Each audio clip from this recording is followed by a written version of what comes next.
I've always wondered what it'd be like to fly first class on the most expensive plane ticket money can buy. Specifically, what the food looks like. Can you guess what we're doing today? I did some looking and eventually found a $30,000 ticket on Emirates to Bali, Indonesia. The travel time is almost 24 hours, which will give me plenty of time to focus on the food they have to offer. If you check out the website, it describes this first class experience as something similar to flying in a private jet. But here's the thing, I don't care about all that. Scroll down the page and you'll find that there are true gourmet meals on board. And if I'm gonna spend $30,000 on a plane ticket just to get the food, I'm gonna get my money's worth. But I think that's achievable because I see that you can order whatever you want, whenever you want. And because this is what they call a long haul flight, check out how insane this sample menu is. This menu is almost as long as the Cheesecake Factories. Before we take flight, I'll remind you we are catching up to Gordon. And I know that half of you watching aren't subscribed, so go hit that button below to help us catch Gordon. Enough talking, it's time to fly. To begin our journey, Emirates sent a car to pick me up to bring me to the airport. It even had these fancy lights on my feet. We pulled up to the airport and I went inside to find the check-in counter. All I could think about was the food. Just moments later, I had my boarding pass. And it looks like we've got an invite to the lounge. Let the $30,000 worth of food begin. The lounge was beautiful. As I walked in, they immediately had a bar set up, in case you want to get a little crazy pre-flight. Then there was tons of seating and lots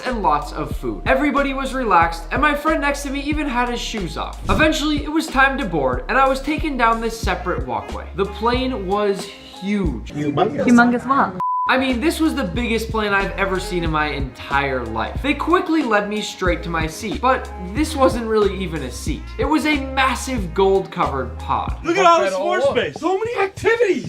The screen was about the size of my TV at home. I even had my own hidden bar off to the side. I just felt fancy. They immediately poured me a glass of champagne, and even though I'm not picky, I mean, that's a big cricket right there. I like it. they made it very clear this was just the ground champagne, meaning that they'd only be serving Dom Perignon champagne in the sky. I'll be honest, I don't know too much about wine, but this menu certainly looks impressive. The captain told us to prepare for takeoff, so I kicked off my shoes and buckled up. We're starting to move, and I am so excited to eat. The flight is over 12 hours, so I'm about to have plenty of time for food. We are in this together. We paid for this, and now we're gonna make it count. And that's when I noticed, are there showers on this plane? It was finally time to look at the menu. Yes, it's the moment I know we've all been waiting for. The first line here is why I am on this plane. Again, we can order whatever we want, whenever we want, all flight long. Now, for some reason, I love tomato juice on planes, so I'm gonna start with a Virgin Bloody Mary. They also have tons of fancy spirits, all top of the line liqueurs you can have at any time. But I don't want to get too crazy in the air. It wouldn't be so fun to get tied down to the seat. You gotta untime me, buddy. There's a ton of food here, but for now, let's start off simple with some roasted nuts and our Virgin Mary. But first, some privacy. First things first, I got my Virgin Mary. She smells good, looks good. Let's taste. The great thing about this, it should pair perfectly with my warm nuts. Who doesn't love warm nuts? Even though this might look simple, that is a delicious start to our full day of dining in the sky. But if we're gonna make back that $30,000, we're gonna have to eat a lot. While we wait, there's some really cool snacks here, like these little vegetable chips. That's good. Look at that snap peek. Oh wait, I think I'm allergic to beef. Next, I looked at the menu to get some starters. Could I please do the caviar? I mean, how can you be on a plane and not want the caviar, right? And then I'll do the mente platter, celeriac soup. And how big is the salmon carpaccio? This is very small. Maybe I'll just try that too. We just ordered basically the entire menu for starters. I can't wait. While we wait for our caviar and Dom Perignon, let's take a look at all the little goodie bags they've set around for us. Here we have this leather toiletries kit. It's got coffee? No, a cleansing towel. Aftershave balm, really heavy and fancy looking cologne, and a body emulsion? What the f is a body emulsion? We also have shaving foam, a toothbrush, razor and hairbrush, deodorant, and tissues in case you get sad. I also have this fun package with pajamas inside, and they are crazy soft. They also have some nice beauty products, though I have absolutely no idea what pillow mist is, and even less of an idea of what sleep oil is. Is this edible? Can I drink this? Okay, let's close this up because it is time for caviar. This is just the caviar presentation, and it fills the entire table. This caviar looks... You can cook a steak with a flamethrower. Today, we'll be testing 100 of the world's craziest food hacks. That first one didn't work, but we have 99 more that I am sure will blow your mind. You can perfectly crack an egg by dropping it into a pan. It actually worked. You can hard-boil eggs in the microwave.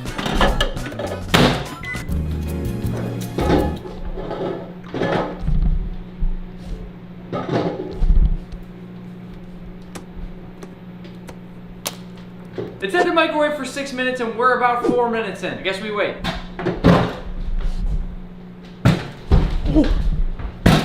Oh!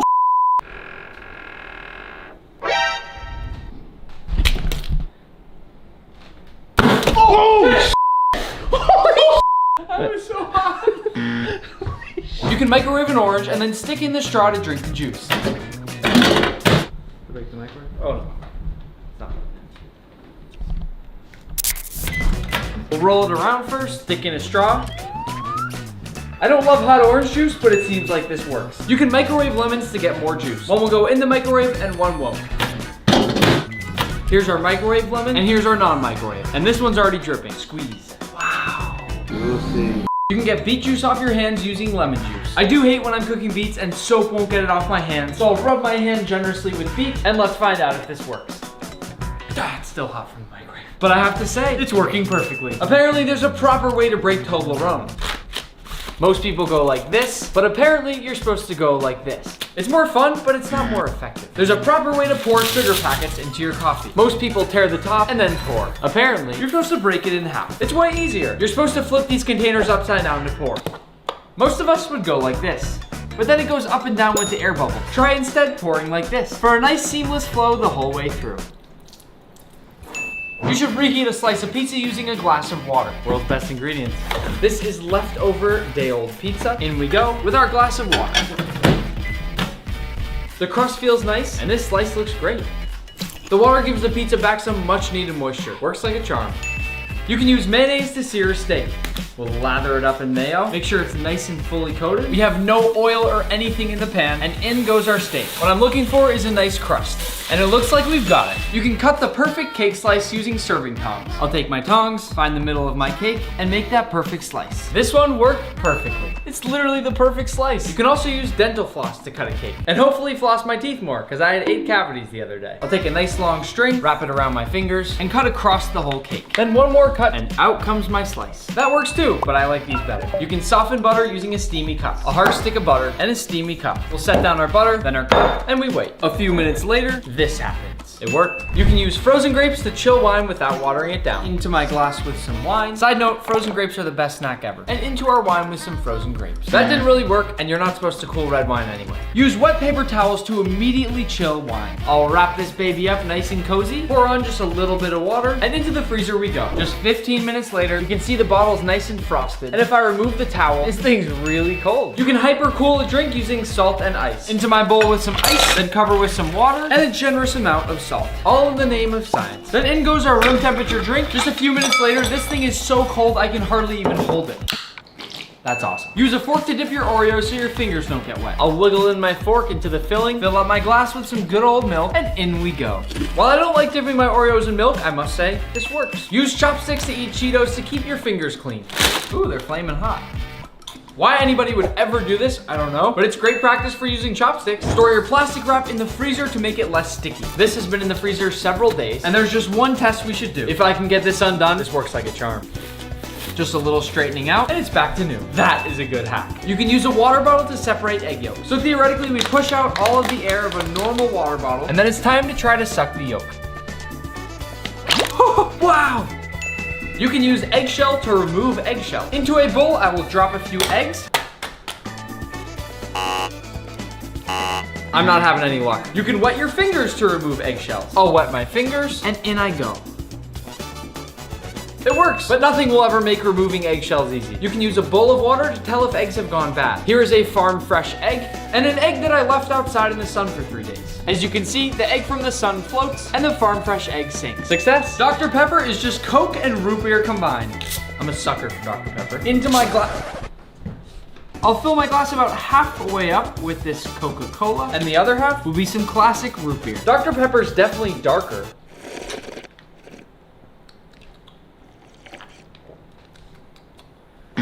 You can roast garlic in the microwave. I'll slice off the head of my garlic, drop it in a bowl, hit it with just a little bit of oil, tiny bit of seasoning, then in we go for 8 minutes. While that's going, you can peel garlic by shaking it in a glass. First, we'll lightly crush down our big head of garlic, drop it into our glass, and then just shake. This is a lifesaver in the kitchen. Whoa, it worked! Roasted garlic in the microwave. You can disguise the end pieces of bread when making a sandwich. This is one of those ones that I am never gonna believe, but I'm gonna try it anyway. I'm gonna make my favorite sandwich from when I was a kid for this one. The theory here is that if we rub the sandwich on the end sides with our fillings, such as peanut butter and fluff in my case, you can ultimately create a sandwich where nobody actually knows that they're eating the end pieces. You tell me, Manny, would that fool you? Oh, would it actually? No. Why the did you say yes then? You've been using cold cuts the wrong way the whole time. So they say that if you take out your round pieces of cold cuts, you're supposed to slice a few in half, then take your sandwich bread, place it this way, then this way, and you can follow it with another layer if you want. Boop. I happen to think that looks even worse. As we drive to our first off-site food hack location, let me remind you, we are rapidly catching up to Gordon Ramsay. So if you aren't subscribed and part of the food fam, go smack that subscribe button below. We are out in front of Starbucks where we are testing whether or not putting salt in espresso makes it less bitter. Our Himalayan pink Osmo has not dropped yet, but I'll use a pinch of this into one of our espresso shots, just a few grains, give it a nice swirl. Then once Manny has shifted them around so there's no placebo effect, I'll taste. It works, but don't put too much because then it's salty. Is a foot long. Maybe it's the process through which the pig itself lives. Or is it only in a specific area of the world? So it's rare because it comes from a rare purebred pig that eats basically just acorns. And then it's cured by a master ham maker for up to 4 years in the mountains and meadows of Spain. You just want to go back and forth, very, very thin. And as you can see, when I slice, I can see the knife through my slices the whole time. That's how you want it to be sliced. And it's recommended that you actually pick it up with your fingers. Nice little thin slice. Sure. This is such a staple in Europe, especially in Spain. Oh my I God, can't it wait to is the try best. It is the best. Cheers, gentlemen. See what you guys think. So delicious. I like how thin it is, and then you can really taste the different sections of the cut. Having one of these is always crazy for me. Next item, even crazier. Inside this is the rarest bottle of ketchup anywhere in the world. It's from a partnership between Ed Sheeran and Heinz, who is famous for his love of Heinz ketchup. Ah. Interesting, right? As you can see from this note inside, there were only 150 made. And if you look at the bottle, you'll actually see there's Ed's signature, and this is a print of the tattoo he has on his arm. He's brilliant. You know, I'm really excited to try. He's just a genius. Part of me wishes it would play his music when you open up this box here, you know? Yeah. Like, I'm thinking about her. What do you guys think of the actual bottle? It's awesome. Yeah, I would definitely keep this after I had finished the ketchup. Well, of That's course. for sure. I'm curious to understand what this all means. Oh, all of his tattoos. Yeah. And what was the bite with ketchup that made him decide to commemorate it? The other thing is, to make it a little more accessible, Heinz made a tomato Ed chup. So if we don't want to open that one, we can use this, and it's the same ketchup in both of them. Can we try a little bit? Yeah, so the other thing, I just figured I'd get us some normal fries. Oh yeah. Each of us gets our own container. I mean, the thing is, I know it's just regular Heinz ketchup. One of the all-time greatest things. Nice work, guys. Next, for some Wagyu, but not just any Wagyu. It's an A5 bone-in Wagyu ribeye, worth $5,000. Already, that's the most expensive cut of Wagyu you can get. And on top of that, we've then dry aged it for a year. Nobody does this because it's too expensive. That side kind of looks like typical Wagyu, and then this side, I wouldn't really be able to know what that is or classify it, honestly. That part we trim off. We cannot eat that part. But it's important because it's protected the rest of the meat on the inside. It doesn't even smell like Wagyu to me. It's weird. It's what dry aged meat smells like. And is that from the outside covering? That's the outside, but it's gonna be in the flavor on the inside too. So to cut it, I have to locate those bones on the bottom. Normally, the bones come out of Wagyu too, because when it ships from Japan, that's more weight. It's just easier to take it out. So it's not easy to get bone-in Wagyu as it is. Let's slice in here. Wow. I'm gonna follow the path of the bone. It's like butter. Yeah, it's cutting really smoothly. And then you can see, when I open it up, that cross-section is beautiful. That's the classic Wagyu view. That is Wagyu. Yeah. So as you watch me trim this, you can see and understand more why dry aging is so expensive. Already, you lose a lot of the volume from water, and then you have to trim a bunch of it off. So Nick, let me ask you, how will you season something like this? So you basically won't. You only want a tiny bit of salt. The rest should speak for itself. Got it. And we'll need only the tiniest of bites. But before I do anything, look at the patterns. Yeah, it's speckled in there. It's Beautiful. And in there is the intermuscular fat. That's the fat between the muscle, and that's what makes Wagyu as expensive as it is. So to cook, first we're gonna use some of that dry aged fat. You guys smell that? I love that smell, wow. So that way that extra fat doesn't go to waste. I'm just gonna put a tiny bit of salt on each piece. That's the sizzle. Has me salivating. It's crazy, no? I'm willing to bet it'll be one of the better bites of meat that you ever have in your life. There's like a certain transition in the smell where you know it's gonna be more burning versus like actually browning. So now I know we're good to flip over. Look at that. Wow. Like I said, you're cooking this in a matter of seconds and then we are ready. So give it a second. Cool? It's really perfectly cooked.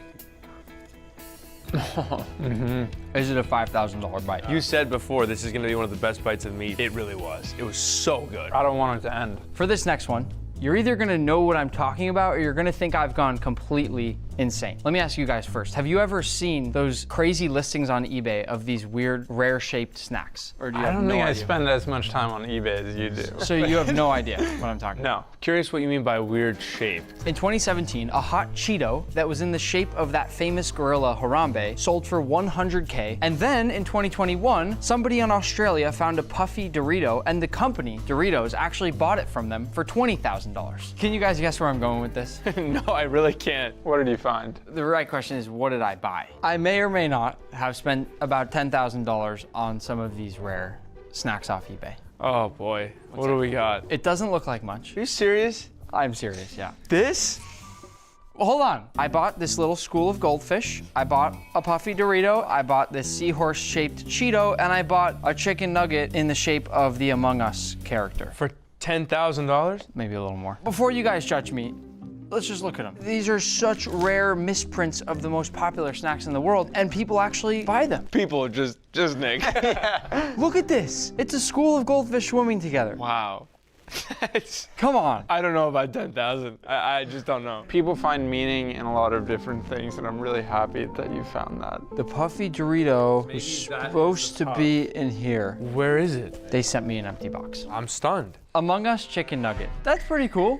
I'm excited. No, rip it open. What do you mean? It's not, it's about like the look of it. This is a rare item. Beauty is in the eyes of the beholder. This one is beautiful. Hang it in the loop. Come on, look at that thing. That is worthy. The texture of the tail is quite prominent. Number one of the three, probably, right? Oh, yeah. This was what I was most excited for. I'm glad you guys are finally understanding a little bit more what we're talking about here. That's a winner. That's pretty cool. I like that one. Before we move on to a few items that money simply cannot buy, this here is Almas caviar, the rarest and most expensive caviar anywhere. Long, really foot long? All right, Manny just picked this up inside Subway for me. Manny, you're confirming this is a foot long? Right off the bat, it does look bigger than I feel like it actually will be when I go and measure it. Oh, oh! Here we've got our foot long. It's a foot! It's a foot! This thing is exactly 1 foot. McDonald's has a couple great food hacks that I'm confident will blow your mind. Apparently, if you order McDonald's fries without salt, they're fresher. Thank you for choosing McDonald's. Can I take your order, please? Yes, could I have 1 order of regular large fries, 1 order of fries without any salt, and then could I just do 1 large ice water with a straw? Large ice water with? A straw? What is that? Just like a straw? A straw to drink out of? Yes. We have here fries with salt and fries without salt. The bag with the fries without salt is burning my hand. I can already tell this hack works. Take a few at once and see how hot it is. Ooh, hot. Of every hack we've done today, this is already by far my favorite. So hot, I can't even hold them. Bring along your jar of Osmo and you're set. We've been opening ketchup packets the wrong way. Most people open like this, then pour it on a random surface and dip. If you tear across the top, it's perfect for dipping. Given I've never known where to dump my ketchup, I love this hack. Now that we're home, let's keep hacking. You can make a slushie with a Coca-Cola bottle. I'm gonna place this in the freezer for 3 hours and 15 minutes. Once it's finished, it looks quite similar. But if you flip it and whack it, then relieve the pressure, the whole thing turns to slush. That is Coca-Cola slush. That was super easy, and I also think it's gonna taste amazing. Really good. You've been drinking bottled Starbucks fraps wrong all this time. I'll pop this in the freezer for a few hours. Still looks normal. Ooh. Into our glass we go. Oh, this was in the freezer for about 3 hours, and it works. You can keep cookies fresh by storing them with 1 slice of white bread. These are both airtight containers. This has been stored with a slice of white bread for several days, and this without. The cookie definitely feels harder. And now for this one. Manny, take a bite.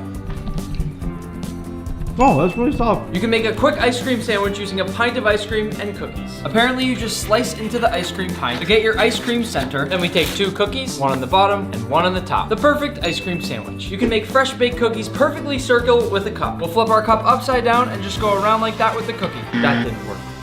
This is not a hack, but it's important. Is fruit by the foot really 3 feet?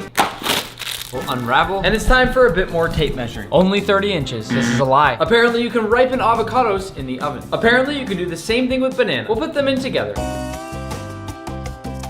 The avocado was firm before and now definitely feels more mushy. And I will say this worked perfectly, except for the fact that you don't ever want to heat an avocado. Don't do this. As far as the banana, it looks like it got beat up. However, if you were to toss this thing in the fridge, I actually think it'd be a nice ripe banana. This one's good. Apparently, the stand in the middle of the pizza is not what you thought it was for. Some say it's for making sure the box doesn't cave in on the pizza, but apparently it's so you can grab a slice of pizza without touching any others. Success. The more you know. Pineapple can go on pizza for great flavor. No, absolutely not. Don't put pineapple on a pizza. Oreos have a built-in milk dipping tray in the center. I will carefully go into the center with my milk, then dip in my Oreo. It works. You can make an Uncrustable using a glass. Down goes my sandwich bread, then I'll spread on some peanut butter, add on the top, then we press, remove the outside, but it didn't seal. If you use a fork, you can press around all the edges, but even that doesn't work. Fail. You can use an egg and a slice of bread with a hole to make the perfect breakfast. Into our pan with some oil, then in goes our toast, and then in goes our egg. After a few minutes, the perfect little breakfast sandwich. It may be burnt, but it's still a success. Lemons, vinegar, and baking soda can clean a burnt pan. Here we have our dirty pan, and in we'll go with a squeeze of lemon juice, a nice splash of vinegar, and finish with some baking soda. We let this sit 5 minutes, and our pan should be perfectly clean. 5 minutes later, we'll dump this out, and we're left with a clean and shiny pan. The stuff on the outside was already here. You can open a wine bottle using a flip-flop. Apparently, you're just supposed to secure the wine bottle through the top of the flip-flop. Oh, shit. I broke the wall. Didn't work that time, but I've done this before and I know that it works. Yeah. It works. You can use a wine bottle as a rolling pin. I'll sprinkle on my cutting board with some cornstarch, then down goes my dough, a little more cornstarch, and then we roll. Works every time. You can use a straw to remove the stems of strawberries. Here I got my strawberries, and I'll grab one. Then apparently you poke the straw through the bottom and push. It works. You can use a chopstick to remove cherry pits. I'll take my stem off, then I'll sit the cherry at the top of a bottle, and if you push the pointed end, I'll try with the other end. It works. You can grate an egg over avocado toast to make a special little snack. You can shred chicken using a hand mixer. I'll toss a bunch of rotisserie chicken into a bowl, and then we blend. This right here is one of my favorite hacks in all of cooking. You can de-stem herbs using a cheese grater. So apparently you just have to stick the stems through the side of your grater, and then from the bottom, we just pull. This is what we're left with. Right here, we have our picked herbs. If you spray your cheese grater, your cheese won't stick. I'll be the judge of that. Nice block of cheddar cheese, and then we'll give this a nice spray inside and out, and it's time to grate. Manny, what do you see inside there? Cheese. Sorry. Word on the street, you can make grilled cheese using a toaster. I'll take my bread, neatly sprinkle on some of my cheese, cover it up. Once each slice has cheese, we'll flip our toaster, then put in each slice, and in they go.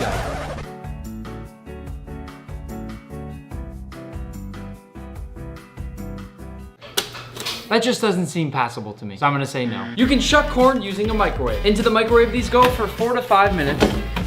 And while we wait, I'll show you how to shuck corn with no mess. We'll take a bun pan. I don't know how to say that.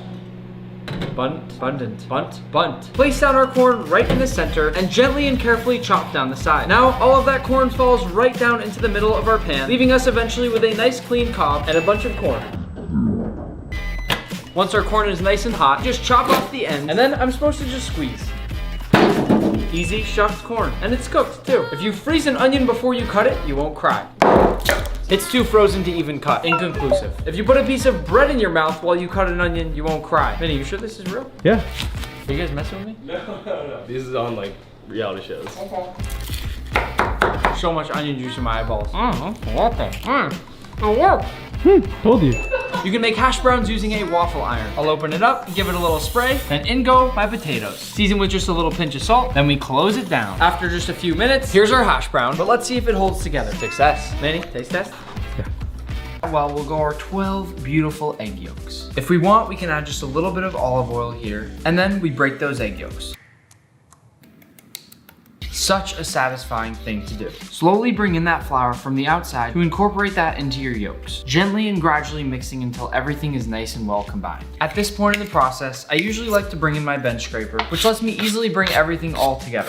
Now we work through our dough. And after some pretty solid elbow grease, but nothing quite as bad as opening up that Parmesan wheel, we have a beautiful disc of pasta dough. At this point in time, I'll take my ridiculously oversized plastic wrap and rest this in the fridge for half an hour. First, we're gonna carve out that Parmesan wheel because we wanna make sure sure that we have a nice bowl. I may actually be able to use some of these wedges, which will allow me to get some nice hunks of Parmesan cheese out of here. I absolutely love these rustic looking hunks that are coming out of the cheese. Just look at how gorgeous these are. I feel like I'm handling gold. Once I've wedged out lots of this cheese, I think I'm actually ready to start digging it into a bowl shape. I'll start by scooping out the remaining bits that are here, and then gradually starting to carve the shape with my spoon. If I can get this in a perfect bowl shape, it'll look absolutely gorgeous. Because of how compact this cheese is, you don't realize how much will actually come out of such a small portion of your entire wheel. I'd guess that you can get hundreds and hundreds of portions of cheese out of this entire wheel. And when I say portion, I mean those massive hunks. Could be in the 1,000 range with how big this thing is. And once we've created a nice bowl, we can set our wheel aside. Now that our dough's been resting in the fridge for a while, I first want to show you how bright and yellow this thing is. That's what you get when you use all egg yolks. Now first, we're gonna hit this dough with some nice flour, really making sure that that's not gonna stick to a bunch of stuff. Then we'll take that same bench scraper we used earlier and cut this in half. Press out your dough until it's nice and thin, flouring a little bit as you go and optionally using a rolling pin to push it out even further. Once you're ready to go, push it through your pasta maker.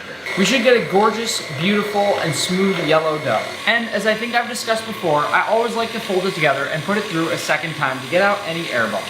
Once your dough is rolled out the first time, turn up the dial and start to roll it through on a thinner setting until you're ready to make your fettuccine. Once it's finished, we can roll out our fettuccine. Now we roll out the fettuccine, creating these beautiful strands of pasta. Now we're gonna make a really fast garlic cream sauce, and then we're just about ready to fill that Parmesan cheese, so don't go anywhere. Chop off each of the heads of the garlic. For our garlic cream sauce, I'll add about a stick of butter and let that melt down. Once that butter is melted, I'm gonna take a few cloves of my fresh garlic and press this right in here. Holy oh! I prefer a garlic press to mincing garlic any day, because it really just saves you from all those nasty smelling cutting boards and dishes. Now into this butter, I'm gonna slowly sprinkle in a few tablespoons of flour while still whisking. And this will make us a nice garlic roux. Those clumps that you see in there aren't the flour, it's actually just that minced garlic. Once we've stirred this around a short bit and let it thicken, I'll add in about 2 cups of heavy cream. And then once I've let this start to heat up, I'll start grating in some of the Parmesan right out of my wheel. Can you imagine if I had the nerve to use pre-grated Parmesan right now from the store? Think about it this way. You can buy fresh Parmesan that's at least somewhat recently been taken out of a full Parmesan wheel like I've shown you, or you can buy pre-grated Parmesan, which has probably been sitting on the shelf a few years, but not exactly aging in the good way. Just think about that next time you make that choice. It's gonna be on your conscience, not mine. Once this thickens up into a really beautiful buttery cream sauce, we can set this whole thing aside, and we're ready to cook our pasta. Once our water's boiling, we'll salt our water like the ocean, because we really want that salty flavor in our pasta. And once the salt has had a minute to settle and dissolve into the water, we'll toss in our pasta. Now before we put in that pasta, we'll pour in a bit of white wine and light it on fire. You might not be able to see the flame right now, but you can probably hear it. And there's tons of heat coming off this wheel of Parmesan right now. You can probably start to see some of these flames of the fire, which is kind of faint, but still definitely there. What it's allowing me to do is sort of make a cheese sauce out of this before we even add any of the pasta to that. And because it's so hot in there, the cheese is starting to melt in the base of my wheel. Now that my eyes are tearing up again and crying a little bit because of all that alcohol that's just come off, we have this really warm cheese paste at the base that we can now use to make the rest of our pasta. We'll pour in that pasta, which of course we need to break apart a little bit here. Then we'll come in with that thick cream sauce, letting it go all over that pasta. And at this point, I'll take my forks and mix this all in together to make our beautiful pasta inside that wheel of Parmesan. I have to say, this is one of the most beautiful, coolest, most rustic things I have ever seen in the kitchen. And I have cooked a lot of things in my life. Just listen to that pasta sound. Just for some color, I'm gonna finish this off with a few chives. Before I dive in, I'm just gonna add a little bit more Parmesan right on top of this, because you can never have too much Parmesan cheese. It's time to take a little bite. Hey! Yeah? Dude, you still have my cart? I can't go home until I get this back. What are you doing? Why are you laughing? What are you doing? You want some pasta? Oh, wow. All right, you know what? Vinny's gonna try before me. You know what? I'm in. Hopefully this is good. It's nice, like fresh pasta. Wow. I think my taste buds are on Dancing with the Stars. Is it good? Well, yeah. That is damn good, sir. Pretty yeah, good? Yeah, no. So am I good on the cart? No. Yeah. Oh yeah, dude, that's fucking fire. Now we can't eat anything with cheese before letting our furry little friend try it himself. So I'm gonna put pesto down, and don't worry, this is gonna be sanitary enough. I'm gonna scrape off this part of the cheese after. The funny thing is here, I think he's just gonna eat the cheese and not actually go for the pasta. And that's okay, because there's too much garlic in the pasta. But this is probably one of the best days of Pesto's life. Pesto, say bye to everybody, okay? But now, I think it's time to dive in. Let's give this a try. That right there is some good pasta.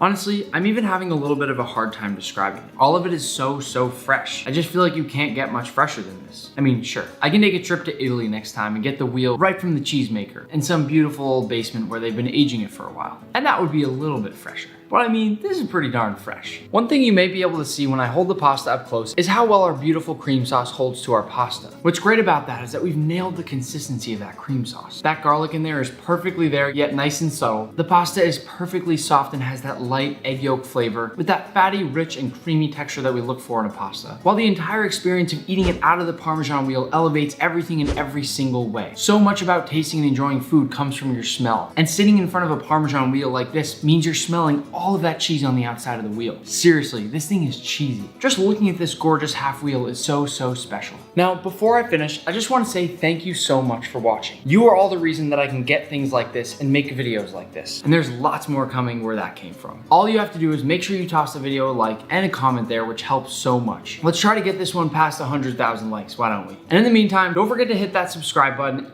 and the notifications icon. I have a lot of cheese to finish.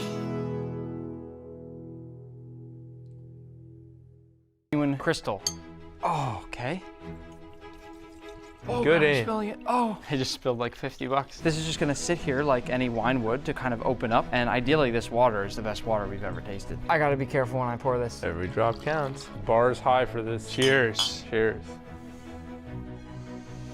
It's not blowing me out of the water expectation-wise.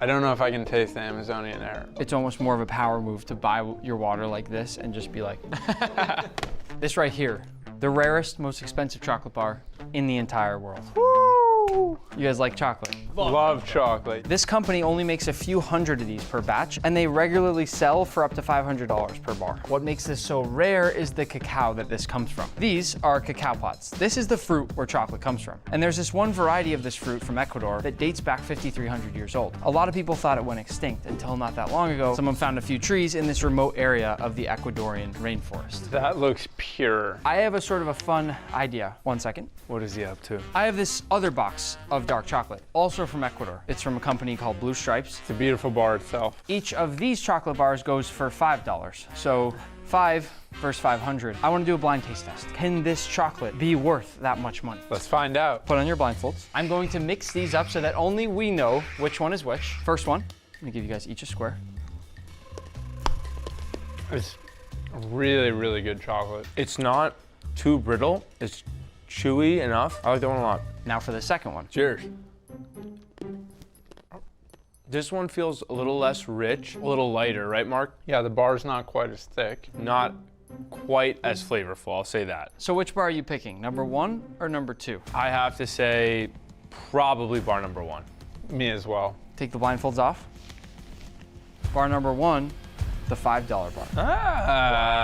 I think just biting into this first one, it was so smooth all the way down. Can't go wrong with chocolate either way. Yeah. What? It's moving. What are these? These look like fingers. Can someone please tell me what's going on? Nick, why aren't you talking? This pile of seafood in front of me might not look like much, but because of how rare these are, this cost me $750. There's so much mobility coming from that. This is not going in my system. I'm telling you right now, guys. This is abalone. It came from California, and these are live gooseneck barnacles. They came from Portugal. Abalone is similar to oysters and clams, and it's so incredibly rare that it's a symbol of wealth and prosperity in many Asian cultures. What about those? So those are gooseneck barnacles. These are even more rare. These live on certain areas of rocks where the waves crash so violently that people risk their lives to go and get them, and some people have died collecting these. So here's the thing, I'm not letting you guys off easy anymore. We're going to try one of these. I'm happy to try either. You guys pick. I might have to get going. I'll see you later. Neither of these are calling my name, to be honest, but there's something about these that seem just a bit more familiar, like close to mussels or clams. Let's try the abalone. The first step here is to clean off the abalone. Sprinkle a little salt on there for me. Look at that movement. What? Isn't that amazing? Once we put enough salt on there, I'm gonna scrub this off a little bit. Some of those darker spots are starting to come off. We're going to scrub, scrub, scrub, and eventually it'll get all nice and clean like this. And look at how beautiful the shell is. Once it's nice and clean, I'm gonna take it out of the shell. Look at the shell. Whoa. That's epic. That is art. Looking at it now, are you feeling better about it? A tad. Yeah, it looks like a scallop. So the way to prep this now is to slice it super, super thin. And now once I've sliced a bunch of it up, I'm going to sit it back into its own shell. Finishing touches, lemon and soy sauce, and it's ready. Let's dive in. Not too bad. Tastes a little like scallop, Yeah. a little like clam. I think it's really good. Fan. No, it's good. Big fan. To go from where it was to where it is now, it looks way more appetizing now. At $1,000 per bottle, this item right here is technically balsamic vinegar, but that description doesn't really do it justice. This is Giusti 100 Reserve Balsamic. It's aged for 100 years and only a few bottles are released each year. The label is made from real 24 karat gold and the bottle is blown by a master glassmaker. They really go above and beyond with this one. Beautiful. I would love to take this home. I mean, this is elegance. This box is like what you'd get a fancy watch in. I feel nervous holding the bottle. Number 358 out of 400. If you break it, you buy it. Ooh. Okay. I'm really excited for this. Get the bread. Get the bread. Before we move on, we're going to pair this with this golden olive oil from Greece. This is from the foothills of Mount Olympus, home of the Olympic gods. It is a 24 karat gold infused extra virgin olive oil. I got this beautiful balsamic olive oil platter. At the bottom there is some of our 100-year-old balsamic. And the top, of course, you can see we have gold flaked olive oil. You really are the king of plating. This is nice, right? Just dip in there, just kind of get in the crevices.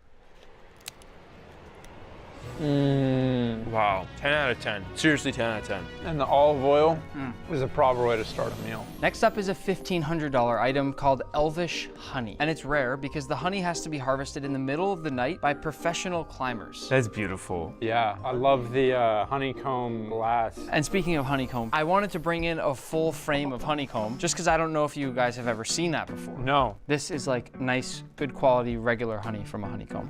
Oh, wow. That's a dessert. So there's our baseline. It's a pretty high bar. Nice. Great sound. Yeah.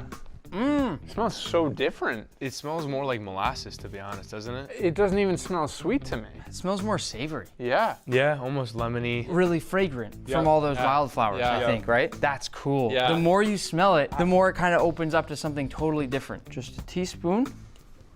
Wow. Kind of bitter though. Pure. It's very bitter. If you hadn't told me that this is honey, it's so different. I'd have to put my vote for the first one. You know what's interesting is because it's supposed to have these medicinal kind of magical qualities, I wonder if like that's... It does taste like medicine. In like a kind of a cool way. We've all tried prosciutto, maybe even some jamon, but at the tippity top of the holy grail of ham, there's Cinco Jotas Jamon Iberico.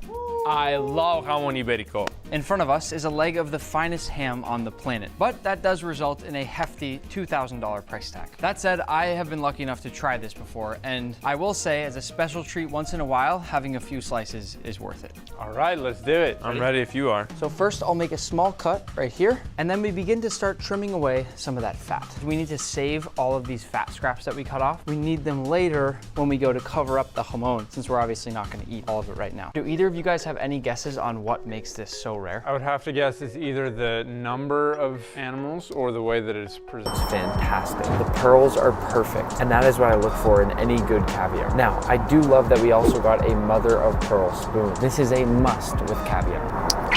To build our caviar, we'll take these blinis, which are basically small pancakes. Then our first spoon here, and put a little bit of each ingredient onto our blini. I'm gonna go a little bit of onions, a little bit of egg yolk, a little bit of egg white, and a few chives. Additionally, we need a touch of creme fraiche, and if we want, even a tiny squeeze of lemon. No using metal spoons with caviar, only mother of pearl. Let's take a little bit of caviar and drop it right on. I'm gonna do 2 spoonfuls for this special occasion. And also because of the fact that I can get as much caviar as I want on this flight. But I think we'd need quite a few tins to make up for the money we spent. Let's taste. Oh my God, there is no way I'm on an actual plane right now. I almost forgot, we have champagne, not any ordinary champagne, Dom Perignon. Wow. I want you to take another close look at all the pearls of this caviar. This right here is top of the line caviar that has been clearly treated with respect. You will respect my authority! Not a single one of the pearls is popped. And look at that beautiful shimmer in the light. It's so fresh, fatty, a little bit salty. They did not skimp on one single ingredient here. Okay, so with the Middle Eastern ties that Emirates has, they have this really cool meze platter. And for those of you that don't know, I am Persian, so I love Middle Eastern cuisine. I really just want to taste and get a little bite of everything here because we're so early in this process. There is so much good food on that menu and so much good food ahead of us. What I love about this is the herbs look so incredibly fresh.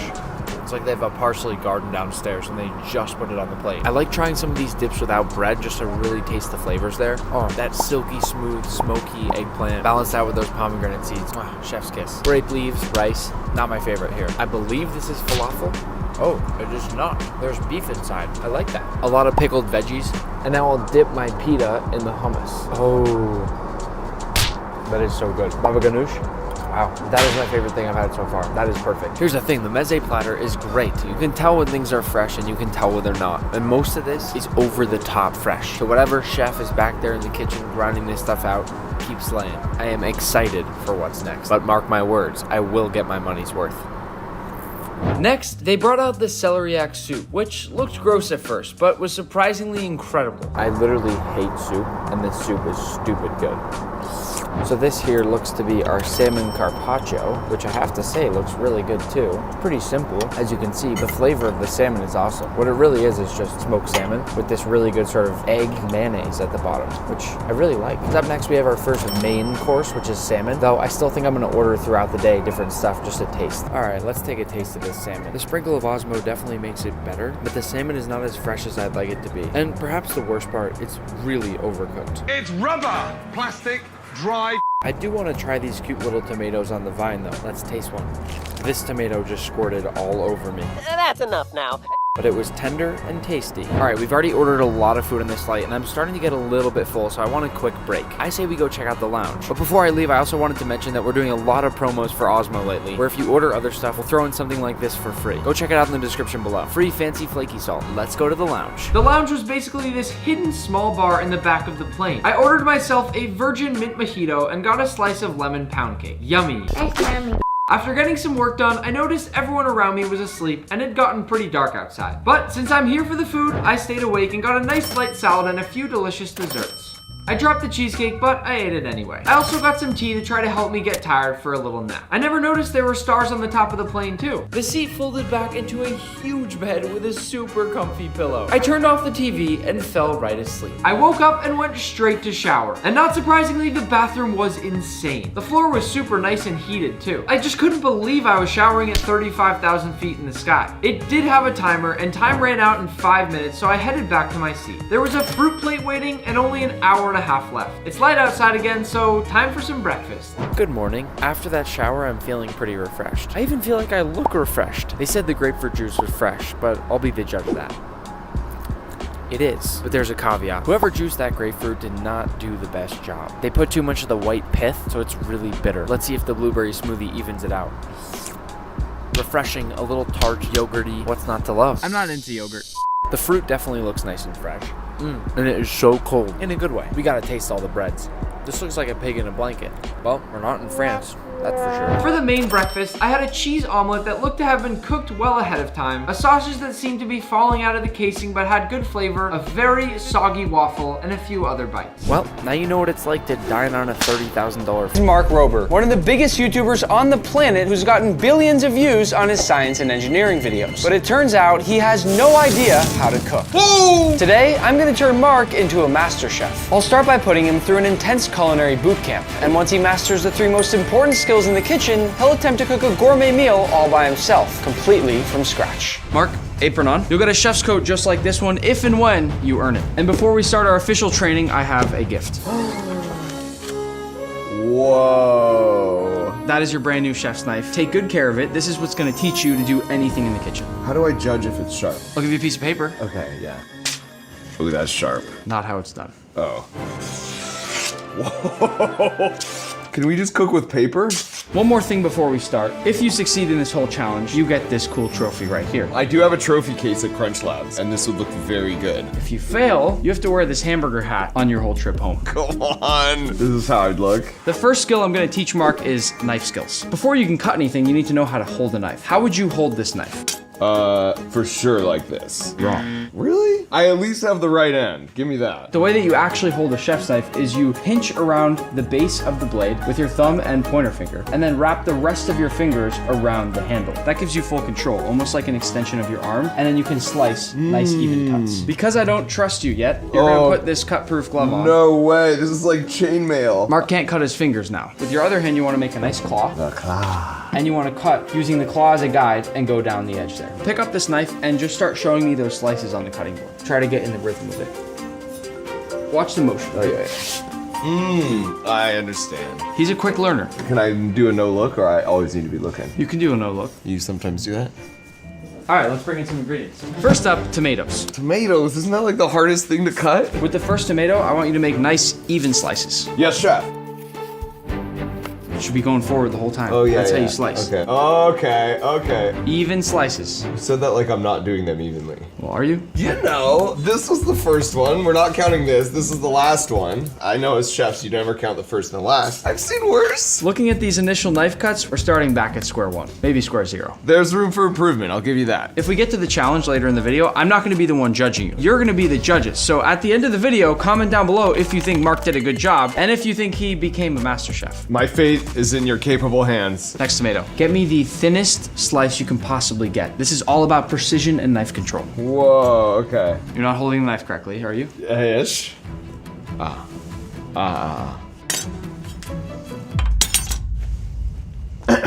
Okay, do this, curl. Don't stand awkwardly, relax, and just position yourself however you need to be able to cut properly. Good point. Thin, even slice. Thinner than that, I need like thin. Okay, first one doesn't count. This is nice. Oh, I can see like the cells in that thing. Already you've gone from about a 1 on a scale of 100 to maybe a 7 or an 8. Dang. Okay, so precision you've got. That's my thing. In the kitchen, I'm more of a like precise guy. That's why I don't have like the feel in the art, but like give me the numbers. You crushed this exercise. When do I graduate from the glove? I feel like such a newbie with this. You'll graduate when you're ready. One time I saw you perfectly take all the rind off a watermelon, but you used sponges and you kind of cheated. Yeah. Now I want you to do it like a real chef would with a knife. Clean it off in the fewest number of cuts that you can. Wow, that's a lot. Don't stand awkwardly. Grab the knife appropriately. Relax. Relax. Here we go. This is where you need to be a little bit more forceful. Okay, yeah, I'm getting that. 1, you're going at an angle right now. Be careful. Look at the shape of the watermelon. Look at the base. If I do that though, it's not gonna be parallel to the other side. That's like 12 degrees right there. Now I'm gonna put it like this. Oh boy. Follow the rind. Okay, just follow the rind. Oh boy. Holding the knife incorrectly. Such a stickler. Sometimes a smaller knife helps. Try that out. That even says your name on it. I'm gonna speak to Mark in some science terms now. Thank you. Apply lots of torque and twist down the edge of the watermelon. Understood. You're not holding the knife right. This is safer and better. Whoa, the Mark Rober knife, it's easier to apply that torque. You want me to show you one? Yeah. Boom, see that? See how curved it is? That was very different. Not bad. A little bit more red here than here. That's all right. What do you think, chat? Stop calling them chat. Chat's got my back. Much better. You're getting better throughout the watermelon. Yeah. Now flip it upside down and do some cleanup. Remember, we want as much watermelon there as possible. When you take off the rind, it should just be green and white. Oh, that was a bad one. Sometimes I look at it to see if I'm getting an approving glance. What do you think, chef? Why don't you grade yourself at this? That's like a B minus. You need to be at an A. To get the knife skills badge, you must chop this whole onion in 60 seconds or less. Before you try to do that, I'm gonna show you how it's done. Thank you. I'm only gonna show you this once. I actually have a picture of myself cutting an onion when I was 6 years old because my mom asked me to help prepare for dinner, and I went upstairs and got the swim goggles. Goggles. Goggles! I came up with this idea first, so Nick, all right? And this actually works, right? I don't need goggles for this, so. What? Wait, why? You're like immune? No, if you have a sharp enough knife and you use the right technique, you shouldn't cry. So you're saying I'm gonna cry because my technique will be so bad? Well, hopefully it's not. This would be a bummer of a video if it just ended here. So first step, peel the onion. There's no real chef's trick. It's just kind of annoying for everybody. First thing, chop off the top. Upside down, chop it in half. What about this part? That actually is what holds the whole onion together, so we need that. This is where the claw comes in. Chop down the onion. You're not going through the whole thing. Not all the way through, 90% of the way through. Okay. If I'm being honest, you haven't done anything. Like, it just looks like an onion. Sure, okay. That's where we do the claw again. 1, 2, 3, 4, 5, 6, 7, 8, 9, 10. That is so cool. And you're just going forward. And we're left with this stub, and if you really want to chop the rest, you can just... And that's how you chop an onion, okay? No way. That's wild. Wait, the clock starts from the beginning? I mean, like from this point? For the knife skills badge, you must chop this whole onion in 60 seconds. You ready? I'm ready. 3, 2, 1, go. It's not my best start. Peel! Milk chocolate. Do you actually know how it's made? Because I've found that most people actually have no idea. I mean, do you know where a cashew comes from? Did you know it's this weird little thing that hangs on top of a fruit? There's so many foods out there where people just don't even think about where they come from. But that's why I'm here today. And I'm gonna show you exactly how all of our favorite candy is made. But to start, this stuff right here is no good. Now, we're gonna make it ourselves. But first, let's go grab some cacao pods, the fruit where chocolate comes from. Oh, one thing we forgot to mention, we're actually flying all the way to Ecuador to pick up the cacao pods ourselves. We do it big here, so let's drink some coconut water. Massive, big, thick boys back there. That's cool. We're here right now in Ecuador, like we said. We started out in Boston, gonna make some milk chocolate. But this year is my good buddy Odette, who, is it fair to say you're Willy Wonka? You're basically Willy Wonka, right? Yeah. The reincarnated Willy Wonka? Exactly. I actually have a picture here. I lost my hair, I got older. Do you see any resemblance? Well, anything here? I lost my hair during I mean, they told me that cacao actually grows your hair, but I don't know, I ate too much probably. He is the modern day Willy Wonka. You didn't believe me that chocolate doesn't grow on trees. The chocolate is a fruit. I wanted to take you here to the farm in Ecuador where we can really see there's no chocolate bar on a tree. It's a fruit, actually an unbelievable fruit, delicious. We're going to describe it. So many colors. You know, always what's weird to me is that this looks ripe, but it's not yet. No, you're going to see when it does it's look ripe. ripe. I would think it's ripe. But in the middle of the process of ripening, then it's becoming red and yellow. There are different varieties of cacao. You know that Criollo, or here in Ecuador they call it Arriba Nacional. It's a very, very expensive cacao. Look different than this one. For that also many different types of chocolate, flavors, nuances of the taste. Anything you need to know about chocolate, he's your guy.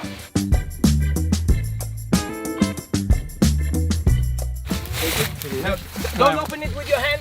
Oh, I was so ready to karate chop it. You can try, but we will take you to the hospital. You see the difference? Oh wow, look at all the size.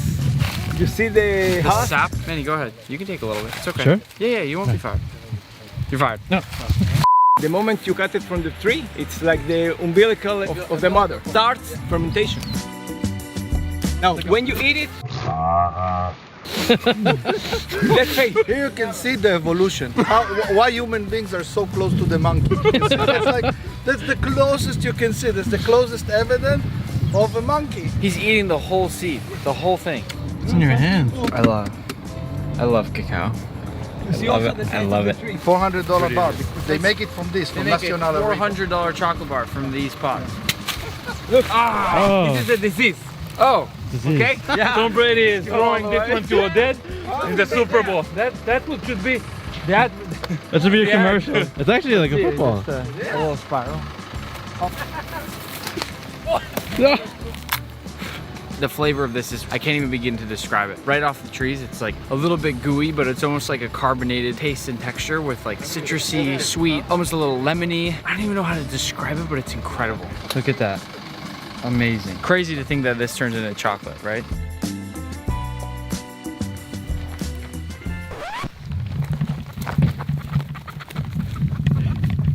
He's too fast. He's too fast. He's too fast.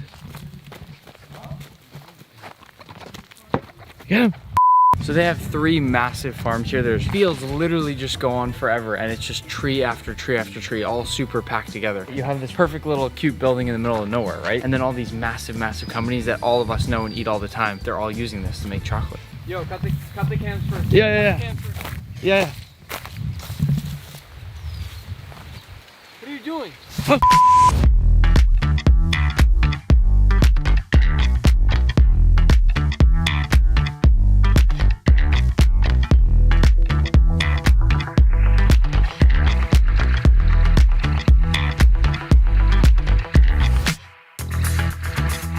Today will be my most difficult cooking challenge yet. I'll be competing against my girlfriend, Isabel. We'll have 3 rounds consisting of an appetizer, entree, and dessert. But there's just one thing. Isabel, how often do you cook? Never. Never. So I'm giving Isabel a huge advantage in each round to level the playing field. If I lose, I'll take her on a 1-week luxury vacation to any destination of her choosing. But if I win, I don't think I'll have a girlfriend for much longer. Let's cook. Round 1 will be an appetizer round, and I will be blindfolded. I'll be making what I call a blindfolded bloomin' onion, and it's certainly not gonna be easy, but I'm gonna give it my best shot. Today, I'm gonna be making a poke bowl. So I've made poke bowls before, but never with a full salmon here. I don't really know how to approach this. Look at him, so cute. For the bloomin' onion, I'm gonna chop off the head of the onion, and the idea is we want the onion to look like this. So I'm gonna chop down all of the sides of this onion, being very, very careful with my fingers as I do it. And when I feel like I've gone all the way through, I'll open the onion up and hope that it holds together. The key now for me is gonna be to make the batter for my bloomin' onion. We need this to be extremely flavorful, especially because the judge I'm trying to impress today is none other than my cameraman, Manny. Manny has been locked in a soundproof room and has no idea who has cooked each dish. I feel like I'm doing this, semi-correctly. And our first piece. Got some scales in there, we'll fix that later. Now, I'm gonna try to get the skin off here. Okay, this is a bit harder than I anticipated. I feel like they make it look so easy when they do it. I'm so incredibly grateful that I can't see what the salmon looks like, because I think I'd have a heart attack. To season up my bloomin' onion batter here, I don't know exactly what I've got in my hands, but I'll do my best to just sprinkle in an even amount of all of them. I'm thinking we're probably well seasoned enough, so I'm gonna go ahead and whisk it all up and set this aside. The last step of my bloomin' onion is making the wet batter. I gotta do this by just pure feel. Come on. Come on. Nice. Then I'll follow this with 2 eggs. After a nice quick whisk, our wet batter is complete. So I'm gonna start here with the cucumbers. Oh, that was a good throw. What the is going on? Now we're going to slice up our mango, and then we're gonna cut into little cubes. Looking good. Now I'm going to cut the avocado. Honestly, not bad. Not bad. Our very last step is to dredge this bloomin' onion. So first, I'll coat the whole thing in flour and really try to work into every nook and cranny on my onion. Once I've done my first dredge, I'll toss it into the wet batter and move it around as much as possible to fully coat the whole onion. So far, I'm feeling really good about this round. To finish, back once more in my dry batter, where I really need to open up every single petal here. I'll shake off all that excess flour, and my bloomin' onion is ready to cook. For safety, since I'll be using hot oil, I'm gonna keep my blindfold off the rest of this round, so let's get back to cooking. To finish this up, my bloomin' onion is gonna go straight into the frying oil, and now I have to give it the love and care that it deserves. Okay, now we have all of our ingredients, so it's time to plate. So first we're gonna put the rice into our bowl. $100 she doesn't season the rice. Guaranteed, not even salt. Now I'm gonna flatten it out, and then, of course, gotta use some Osmo. Throw some of this on here. Not even salt. Then I'll add on the rest of my ingredients and top it off with some special sauce and sesame seeds. And we're done. My bloomin' onion is complete. I'll place it down on the center of my plate, then I'll press in on that section in the middle, and in goes our sauce. Done. Do you think it looks good? I actually think it looks really good. Are you feeling a little nervous now? No, because you didn't season your rice. Okay, so I don't know who made which dish, but I'm gonna taste both and rate them out of 10. I'm gonna start with this poke bowl. This looks good. I love salmon. All right. This is what I'll say. I thought all the sauce was definitely gonna be like a spicy mayo, but it tastes like a Thousand Island dressing. But the salmon tastes fantastic and fresh, and the bowl looks beautiful. I'm gonna give this a 7.8 out of 10. Okay, now moving on to this blooming onion. It looks like it's pretty well fried. The coating seems like it's pretty good. I'm trying to pull a piece off, but the batter just completely separates from the onion, so this is not looking great for whoever made this. I think I'm just gonna have to try it with just the batter. The batter tastes great, but I'm getting all bloomin' and no onion. I'm sorry, but this is a 4 out of 10. Round 2, I'm feeling a little bit sad after that loss, but this one shouldn't be as bad for me. This is the entree round, and for this round, I get to pick just 3 pieces of cooking equipment. For this recipe, I'll need my potato ricer, only 1 pan, and it's hard to cook without a chef's knife. I'll be cooking a recipe right out of my cookbook, what I call the gnocchi gnocchi. Because I don't have access to an oven, I need to boil my potatoes, which for gnocchi is not great, but I've got no choice. Once my potatoes are in, I'll cover them with water, and we'll let these cook until they're nice and tender. We're gonna do a spaghetti here with some shrimp, and we're gonna make a nice red sauce. So we're gonna start to season, because Nick was making fun of my rice last round. Garlic powder, smoked paprika, and this will reduce as we work on everything else. I just almost grabbed a fork to test if they're fork tender, and also this pair of tongs, but then realized I can't use either of those. This is a real life game of hot potato. I'll wrap these potatoes in the towel to let them steam. Oh shoot. Does the towel count as kitchen equipment? Now we're starting the shrimp. We're gonna put a little oil in the pan, get it hot, and then we're gonna stick these bad boys in straight in the pan. Every time she turns the heat on with the oil, that's what it ends up as. Whoops. I don't know how Okay. it hasn't become something All we've right. learned after doing this. A little bit of garlic powder on top, a little bit of paprika. Whoa, may have been a little too much. They're getting a little bit smoky in here. Oh my God, no. What's wrong with them? What do you mean, what's wrong with them? I seasoned them a little. They're honestly doing great. I'm telling you right now, you're going to set the fire alarm off.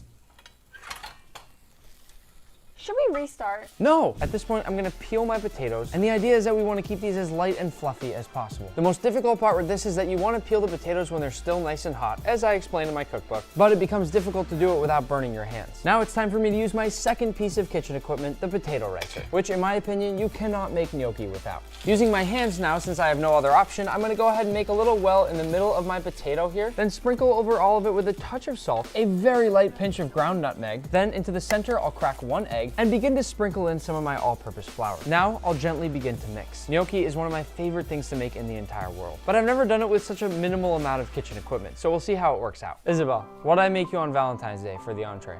Gnocchi. And how was it? It was quite good. So are you gonna lose this round? No. When it comes to rolling out my gnocchi, this is when I need equipment number 3, the knife. To roll out my dough, I'll hit the cutting board with some flour and cut this dough into about half and begin gently rolling back and forth. With this, I'm looking to make nice logs of gnocchi. I feel like I got this round in the bag. I'll slice them into these beautiful pillows. Then once they're cut, give them a little pinch, and that's ready to go. All right, we're just stirring up the sauce here a little bit. Okay, don't show this. Let's remove this. We're gonna start on the pasta. I'm trying for the perfect al dente. Did you salt the water? Let me guess. No. You know, I should have known that. Nick always goes, salt your water like the ocean. Okay, it's time to cook our gnocchi because I need this pan for some other things. Normally I would not cook the gnocchi this far ahead, but I don't have a choice today. If you don't already know, Knife Drop is out right now. So if you want to make this gnocchi like I'm doing right now, make sure to go get yourself a copy. Now we're gonna check the pasta, see if we've in the world. The name Almas means diamond in Russian because it's said to be the diamond of all caviar. And at over $15,000 per kilogram, it also costs more than most diamonds. Oof. Dun, dun, dun, dun, dun, dun, dun. That is beautiful. Look at this. Acetra Almas private stock. This is the kind of caviar that the caviar company keeps for themselves. Oh my God. Here we go. There is another compartment. Oh. White gloves. And then the key to open it is like the fanciest little key. And then I think this is a little mother of pearl plate. And then of course a bunch of mother of pearl spoons. Oh. I've never seen a caviar that light and golden. Gloves off, a blini, a little scoop. We forgot to mention, this is our ostrich egg. Oh yeah, there you go. Yeah. It's not even all of it because it was so big. Little bit of ostrich egg on top, tiny little touch of creme fraiche on top, and a couple of chives. I'll take this. Wow. I've never tasted flavor like that in caviar. And the caviar really stands out. It has more flavor. It kind of pops, yeah. Super buttery. Yeah, it's really smooth. Trying it plain. You can sense the butter even more now. Yeah, I think I even prefer it plain, to be honest. Let's go to the priceless items. So lots of people say caviar goes well with fried chicken, which is why it's a perfect segue to our next item. This fried chicken prime bottle. This is prime that's flavored fried chicken. They did not sell this. I got this straight from Logan. So from a distance, it looks like a normal KFC bin. Then you look at the face and it's Logan Paul's face. I didn't even notice that. And they specifically said that this is not for consumption. I think we have to try it though. Oh gosh, that's cool. What? This is pretty epic. Wait, this is amazing. It says frydration instead of hydration. But before we try it, I decided to get us a regular bucket of KFC because we might as well compare the flavor. Yeah, it's the only way to do it. Here we go. Cheers. Oh, I can't. I tasted chicken. Yeah, it's as advertised. I tasted chicken. It tastes exactly like fried chicken. It's like the same thing. Same thing. There's no difference. I might wash it down. No way.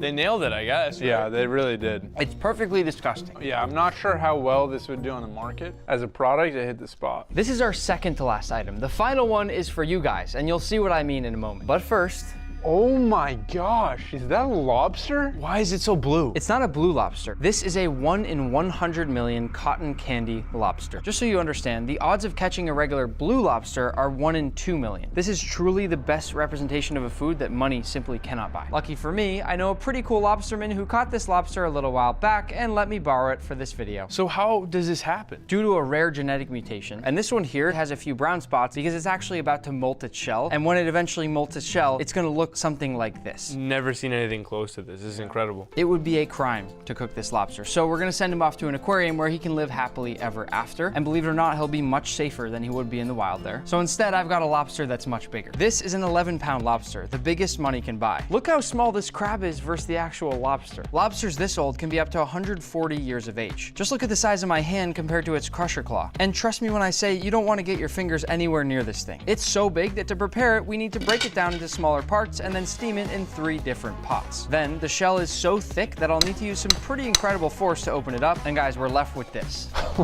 Insane. That's bigger than his hand. Crazy. Yeah. Cutting into this thing is like cutting a steak. That's how big this claw is.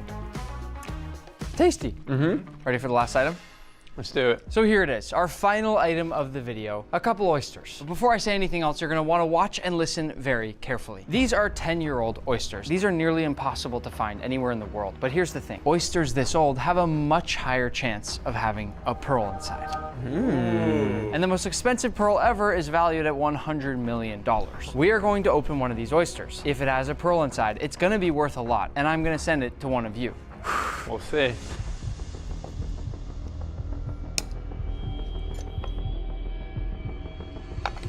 No pearl, but I bought this $10,000 pearl. Go subscribe, and this is coming in the mail to one of you.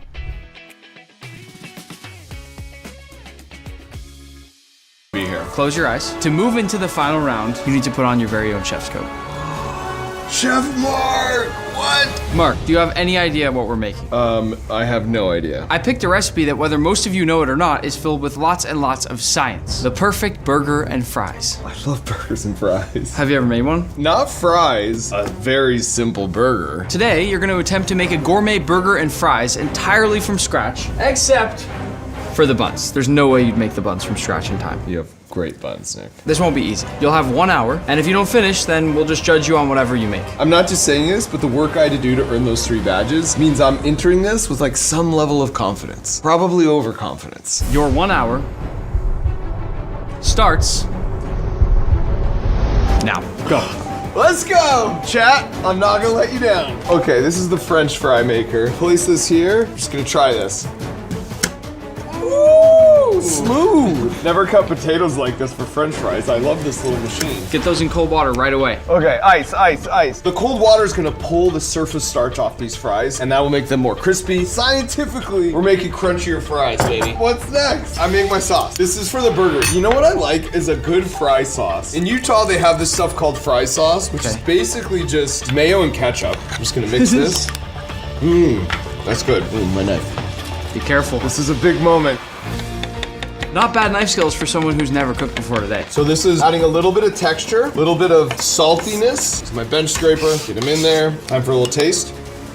Maybe a little more ketchup. I do feel like the sauce needs a little bit more sweetness. 51 minutes left. Mark is spending way too much time on his sauce. Just a hint of lemon. I came prepared today with a little bit of science. This is measuring the pH level of the sauce. Now the perfect pH level for kind of a sauce like this is kind of like the high 3s. And it looks like we are at 3.6. That's a little low. I want to get it a little less acidic. If I could just get it to the high 3s, I'd be happy. You brought a pH tester? I'm nothing if not prepared, Nick. 3.8. I'm calling that a W. Sauce is done. Okay. All right, next up, I'm gonna work on my toppings. Got some butter lettuce, red onion, and a juicy ripe tomato. Here we go. I'm gonna slice this. This is where our practice with that tomato from earlier comes in handy. Mark needs to make a perfect, even slice down the center of the onion. Oh man, I'm losing time on the onion peel. This is just a waste of time, Mark. You've spent over a minute trying to peel this onion. Ah! Stay with me, chat. Okay, here we go. I got the claw.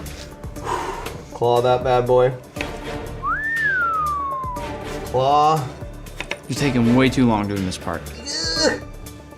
You want to salt the tomato right after you cut it. Now, something I learned from watching your videos, it's like an osmosis thing. So the salt draws the water out, it kind of pulls the flavors to the top. He's exactly right. Toppings done, I'm gonna put these in the fridge. 42 minutes remaining. Next up, we got the burger.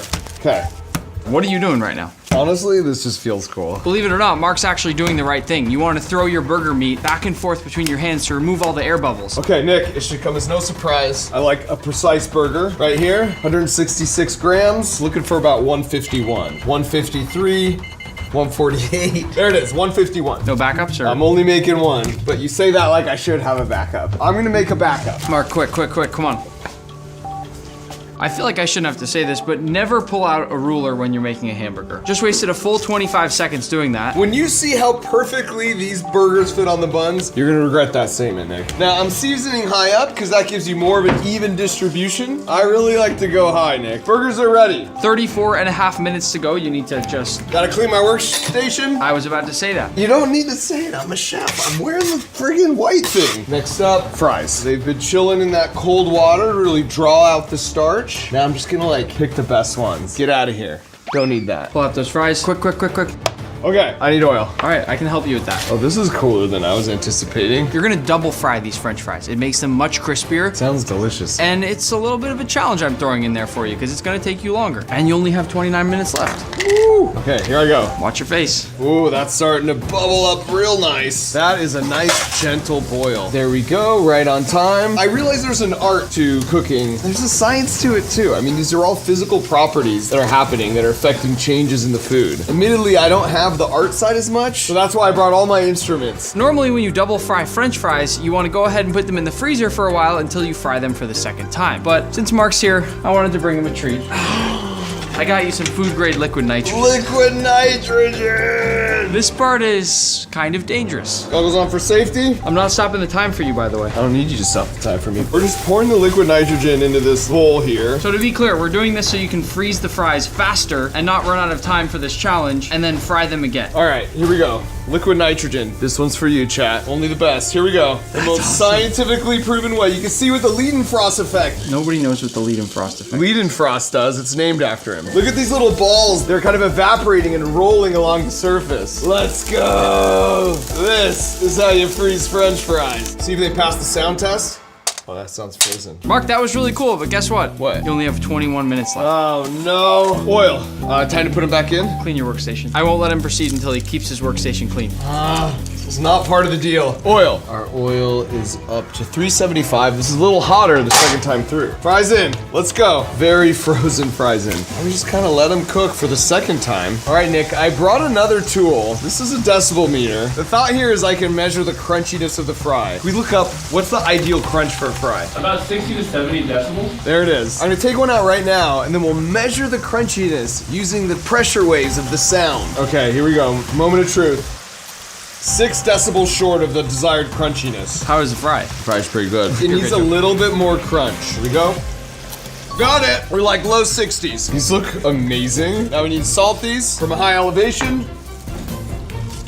This is quite possibly the best French fry I've ever had. The crunchiness of the outside, it's just like pillowy on the inside. Mark, you gotta go. You gotta move. Okay, I hear you. We still have to toast your buns and make the patty and then melt the cheese. I know. All right, time to cook the burger. Go. Pull out my frying pan, turn it on, oil. I'm looking for a Maillard reaction here, meaning you get that nice crust on the burger. That means you want your pan to be around 450 degrees Fahrenheit. Got my trusty laser thermometer here. We're rocking like 480, so it needs to come down just a bit. I'm just gonna gently put this in here.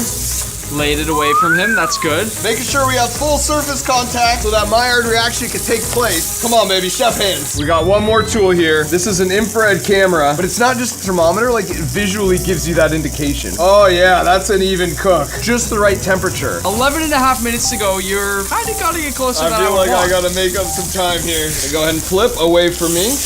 Woo! That's a Maillard reaction right there. All right, here we go. Go. I got some cheese. I'm gonna give my lid. Creates a nice little steam bath. Just gently melt the cheese. Better not take too long because you've got 8 minutes, 45 seconds. Woo, baby. While my cheese is melting, I'll go ahead and carefully cut my buns. That's a clean cut. Cheese check. Oh, that's looking melty. Let's pull this off. Just under 6 minutes to go. Here we go. Throw the buns on. I'm gonna start plating. You're using the thermal camera again. I'm liking that. Condiments. Coming through.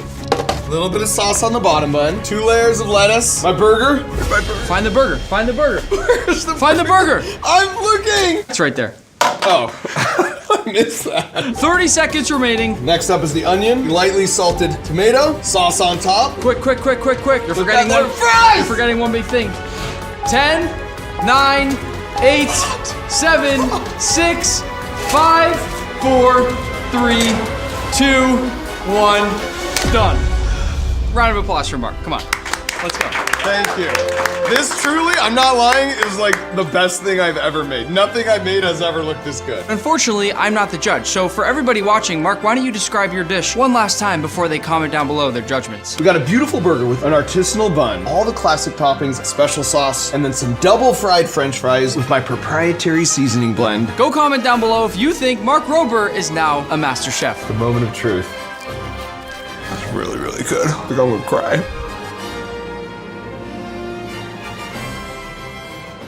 It's nice and smooth like this. Cover it up with plastic wrap and set this off to the side to rest. Dude, I'm just going right through, man. Here we go. Now, we're gonna move on to make our filling. Dude. What? Cheese. Add in some ricotta cheese. How much? Grab a little bit of your dill and chop that up nice and fine. This is where we gotta do those knife skills, everybody.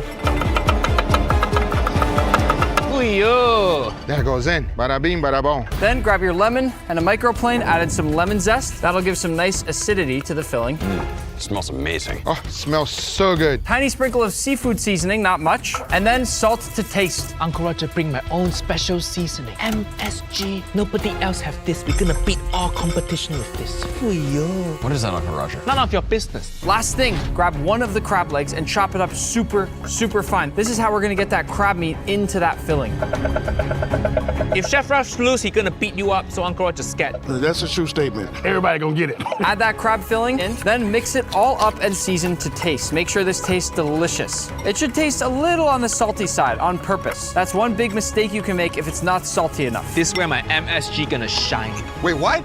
What? Nothing. What? Nothing. Now, under your station, grab your piping bag, then trim off the tip and add in that ricotta king crab filling. Should look something like this. Tie it up, get it off to the side. Wait. Bring back in that burner with your pan. Hold on. Nick, relax. You said taste it to seasoning. We gotta taste it. Then while that lightly starts heating up, grab a shallot and chop that shallot nice and fine. Shallot.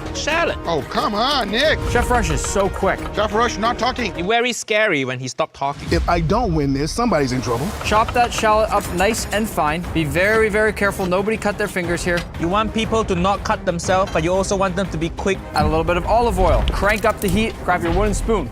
Oh, that's hot. Once that oil is nice and hot, shallots in. You should hear that nice sizzle. Oh, yeah. Hit those shallots with a little more Osmo. And then, watch carefully. Pour this in. Then pull your pan back and flambe. Yo! Oh, there we go. Yo! Oh my God! Whoa! Look at this wok. Hey, This is the dragon, baby! Mine's small. Now we are cooking. That was fun. Do I still have eyebrows? Yeah, little bit. Barely. Grab your white wine and your white wine vinegar and toss each of these in. Then grab your cream and add about half or 3/4. Half. Right now we are making a beautiful sauce called a beurre blanc. That is the hardest sauce ever. I've never gotten it right. It's all so easy. It's just cream and random stuff. Stir this up for just a minute or two. We want to thicken it up just slightly and get all that beautiful sweet shallot flavor in there. And once it's thick enough to coat the back of your wooden spoon like this, turn off the heat, add in your butter, and whisk until fully combined. When that sauce is done, taste it, make sure it's perfect. My sauce is perfect. Then use whatever container you have left and strain that sauce. It should be nice and thick and creamy. All right, let's see here. Container. Uncle Roger have no more container. Hi. Oh, right in front of you. It's right in front. Now for the hard part, rolling out the pasta. Wait. Open up your pasta now. Cut your pasta dough in half. Cut in half. Then use that olive oil bottle to roll it out ever so slightly. Oh no, it's getting stuck to my olive oil bottle. Bring in your pasta roller. Oh, God. Go ahead and start rolling it out. We want to roll it out to the thinnest setting possible into a beautiful sheet. Mine can't even reach that far. Bayashi, what are you doing? That's too low. What? I can fix. Mine is just not coming out. Chef, what is going on? How? Dude, I'm putting it through the thing. What's wrong here? Whoa! I can fix. There you go. All right, up to setting number 3. Let's go. Wait, 1 jump straight to 3. Mine is not going in. Everybody else seems to know how to make pasta. I'm Max the meat guy, not Max the pasta guy. We're the meat people. We don't make pasta. The pasta sheet is going to do most of the work for you if you do this correctly. No.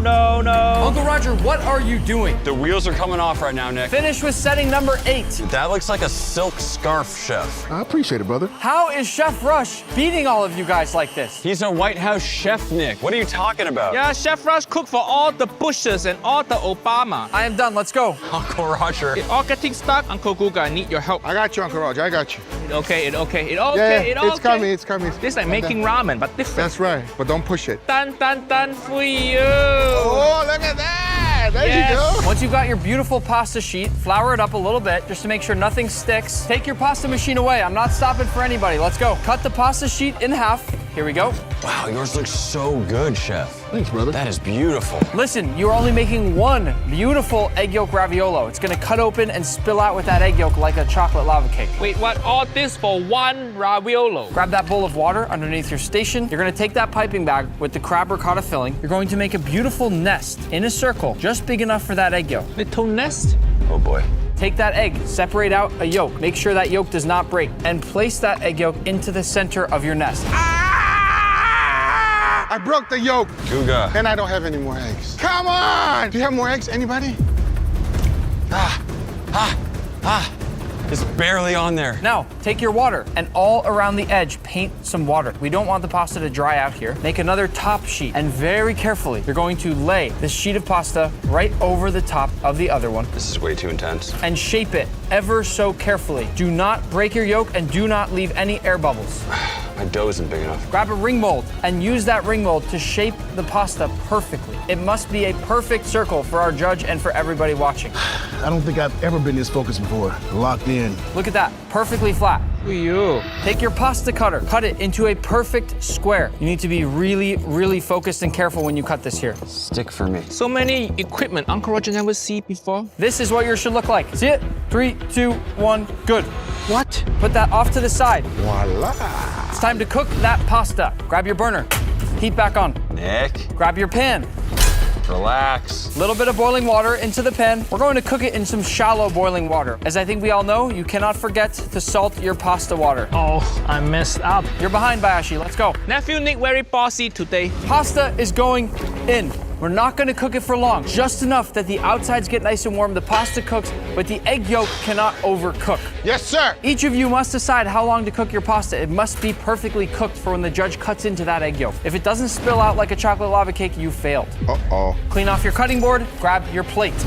Now watch carefully. I'm only gonna do this once. And when I finish, you'll have just 60 more seconds before one of the world's most famous food judges decides how you did. While your pasta's cooking, take a king crab leg, cut it in a beautiful diagonal angle. We need 3 nice pieces like this to go on top of our king crab dish, and then cut some really nice, super, super thin pieces of that king crab. To plate, ring mold in the center of your plate, then take the small, thin pieces of king crab and place them all down like a little king crab carpaccio. Once that's in, trout roe into your sauce, beurre blanc all around the plate, herb oil around the plate like that, and then pasta. A little bit more lemon zest over the top. 3 pieces of king crab, place them around as you wish. This is the rarest food in the entire world. Whoa. But before I show you what it is, my friends and I are also gonna try this Japanese square watermelon, the world's most expensive chocolate, and so much more. But we're starting here with these Oreo Ritz crackers, one of the rarest snacks in the United States with only 1,000 boxes ever made. This box right here only cost me $10, but as the video moves on, the items are gonna get rarer and rarer and eventually priceless. First look, what do you guys think? I like the idea of sweet and salty, honestly. So supposedly this cracker is literally just half Oreo with the Oreo cream and half Ritz cracker with peanut butter. Yeah. I just forgot this was released in like 2019. Spit it out. I like Oreos, so I like that half. The Ritz, forgettable. Our next 2 items are this glass of donkey milk from Serbia and this reindeer cheese from Sweden. Are you joking? I don't know about this one, Nick. So hear me out. This glass and this tube of reindeer cheese each cost me $25. I don't even like cheese to begin with, so this is Oh, it looks kind of nasty.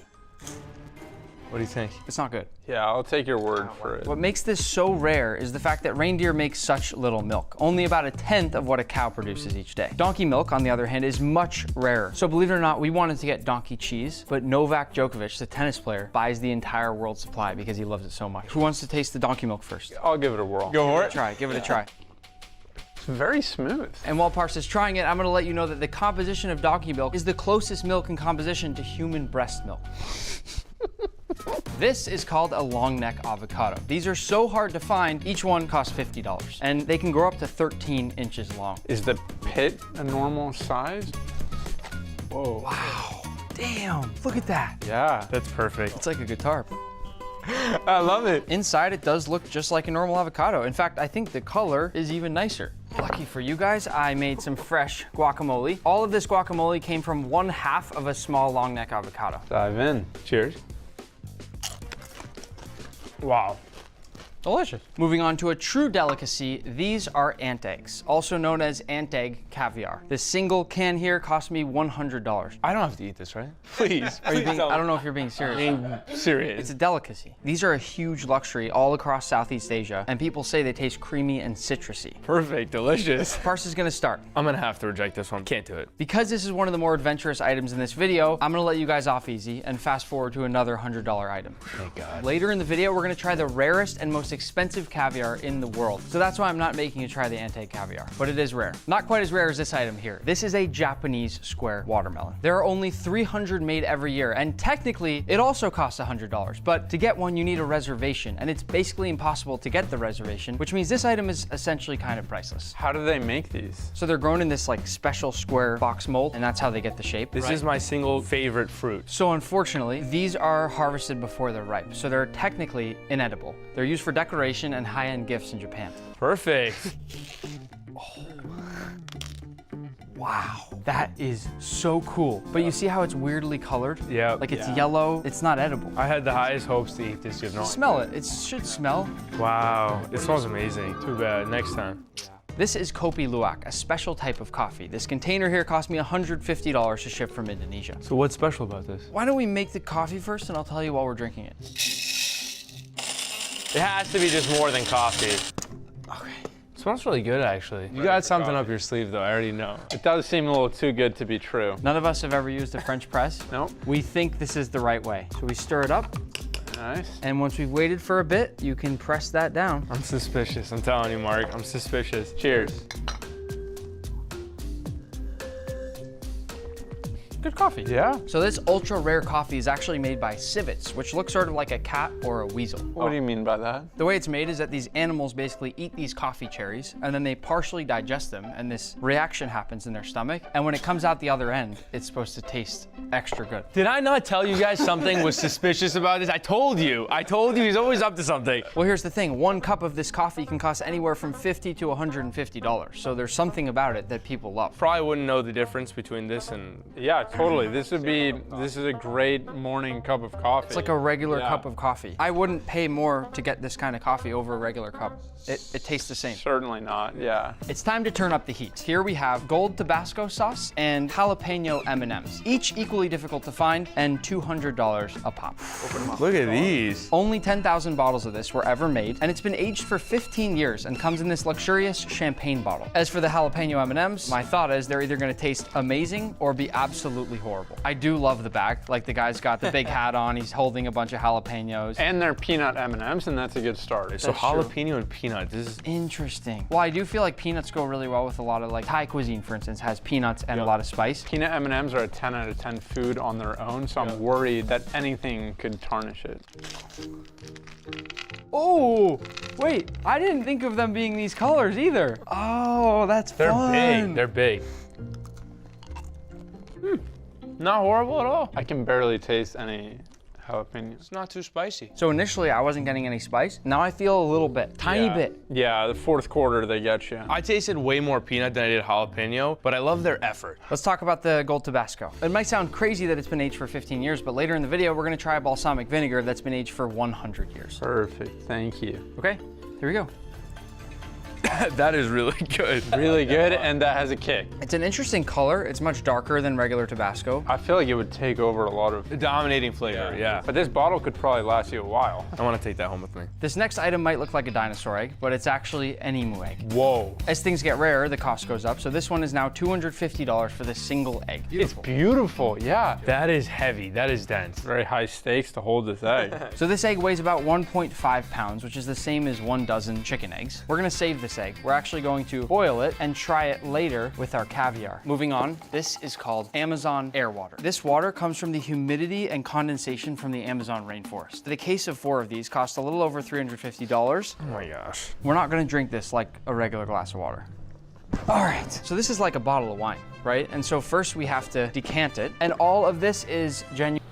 Wait, that's actually really good. You can peel kiwis using a spoon. Chop off one end, then flip and chop off the other. Then go right along the side with your spoon and slowly and gently spin. Then out should pop a nice clean kiwi. You can peel a mango using a glass. If you're using a glass made of glass like I am, put it very slowly. Take off one big slice, then slide your mango up against the side of your glass, and this part should be clean while you have the perfect slice of mango. It works. You can turn a mango into a hedgehog. We'll slice off the other end of our mango, then make nice cuts through the mango in a cross-hatch pattern, then flip it out. Does it look like a hedgehog? Yeah, is that so difficult to believe? You can revive a stale loaf of bread using water. Here we have a stale loaf of bread, and over it I'll pour just a little water, then into the oven it goes. These were sliced from the same loaf. This one here didn't get water, and this one did. Listen. Now for our non-watered bread, Success. What are you? An idiot sandwich. Here I have a hard stick of butter and my newly fresh bread. I'll open my stick of butter, and since my butter's hard, I can grate this stick of butter onto the bread, and it spreads super easily. We can also use a vegetable peeler. Down the butter, and you get the perfect thin piece of butter. Oysters are an aphrodisiac. Let's see if I fall in love with Manny. Inconclusive. I fell in love with Manny a long time ago. Nick, you know, like I've had an amazing couple last days together, and I'm gonna cherish these moments for a long time.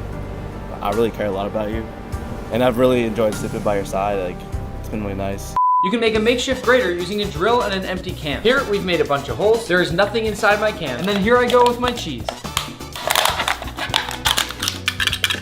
Fail. Apparently, you're supposed to slice bread upside down. They say it's more effective, but let's see. I'm so inclined to just cut like this, but I'll flip. And what they say is that once you get through that hard, crusty upper layer, it slides through like butter. Fail. Store bread with a stalk of celery to make it keep longer. Both of these have been in the fridge for several weeks. This one had no celery, and this one here did. But this is also Wonder Bread, and nobody knows what's in Wonder Bread. Inconclusive. You can make a fancy salami rose using only a cup. You just stick a bunch of salami in when it's upside down, and then you flip. It's definitely a rose, but it could also be a hat. Sticky ingredients won't stick if you spray your measuring cup. Quick little spray, and I got the stickiest thing I could find, corn syrup. Into the cup we go, and then I'll dump it out. That was awesome. Doritos are a great fire starter. Question is, which one do I use? Let's do a few cheese, and then a few Cool Ranch. Need a lighter. Hey, you're fired. Get out. Now I assume I just try to light them on fire. Oh, I can't believe it works. I can't believe it's not butter. This is amazing. Look. This is the coolest hack in the world.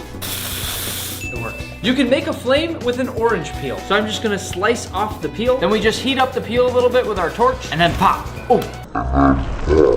I'll call that a spark, not a flame. Fail. Using a hot knife, you can turn one bag into 2 bags, or even more. I've got to get this knife as hot as I possibly can. Let's try for a first cut. I'll go all the way through the entire bag, and it cuts through like nothing, but it smells pretty bad. We are now left with 2 bags, but let's see if they actually seal. I'll open this one up, wiggle in my hand. It worked. You can use angel hair pasta to light a deep candle. We don't have deep candles, but we have these. The question here for me is, will it actually light? You can use salt and ice in a bag to make homemade ice cream. So into our big bag, we'll put some salt over the ice, give a little shake, then into our big bag goes a smaller bag, and then we go in with a bit of cream, splash of milk, and a nice pinch of sugar. Can't forget my homemade vanilla extract. And we close the small bag, close the big bag, and shake until it freezes. Shake it, mate. Yeah. A few minutes later, we've got what looks to be some delicious ice cream. I hope we're in prison. What? I'm serious. You're fired. Get out. Before we give it the check mark, let's see how it tastes. That's actually really good. You can scramble an egg in its shell. But first we wrap an egg in a rubber band, then we take a long sleeve shirt and add a rubber band in the middle of the sleeve, then we drop down our egg, add another rubber band on the other side, and then you spin and pull, and spin and pull. And once we finish doing that and hard boiled it, theoretically, whoa, no, but it's perfect. The entire egg is scrambled inside. And it actually looks really light and fluffy. You can revive dried out lemons by soaking them in water. You let it sit for 2 or 3 hours as this happens, and you've got fresh new lemons. You can vacuum seal using just a bag and a bowl of water. Here we've got just a normal loose bag, and we're gonna seal it all the way except for the end, and then carefully drop it straight into a bowl of water. It should seal up right against the bag, and now we just tighten the bag, and we can go ahead and sous vide this steak. It's actually vacuum sealed really well. I like this hack. There's a different way to open up cans. Apparently you're supposed to pop, then spin this around, and then pull up and towards you. That was actually the easiest can opening I've ever had. I thought I'd hate that one, but I actually love it. You should use a spoon to open up cans. So this can has no opening tab, and all I have is the can and a spoon. If I push really hard on the side, which I must say is not easy, you shimmy it all the way around the can. I can't do this. Fair. We're gonna open a can on the sidewalk. Oh! Not perfect, but survival situation. Let's get the job done. You can make a makeshift steamer by just sticking something under your plate. All we have here is some water and an upside down ramekin and some delicious cooked dumplings. Ritz crackers are ridged to be able to cut cheese. I've got a hard time believing that this can cut cheese. Once we have our nice piece of cheese, I'll roll my cracker across the cheese and place down the square. Still, that's not what they're meant for. That's a fail. You can use an onion as a ring mold. I'll place down my onion slice, then add in a bit of oil, and then in goes my egg. Looks good to me. You can make simple egg noodles using a plastic bag. Here I have my pot of boiling water, and now I'll let my egg fall through. If you spin things while pouring, it won't make a mess. So as I pour, I'm just gonna come all the way around and then finish. Phrasing? I'd say that worked. Maybe that's why when they pour wine, they spin the bottle. If you can't open a pickle jar, use hot water. These are two overly tightened pickle jars. This one, I'm gonna open without hot water.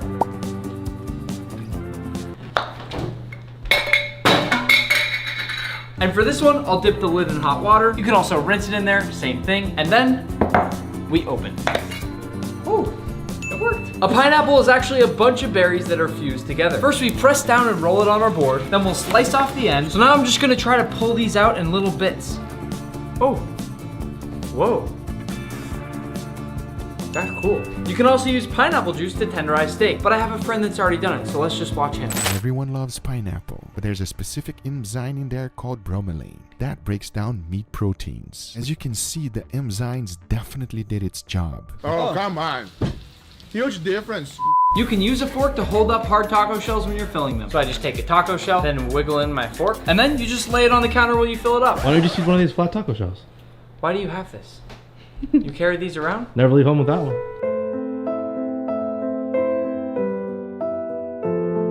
You can peel tomatoes easily using boiling water. I'm first gonna try to peel this tomato that has not been boiled. As you can see, it is nearly impossible. You'll just mangle the tomato if you even try. And in here, we've just boiled it for a minute, and the skin peels right off. You hardly even have to do anything. And then you can eat it just like an apple.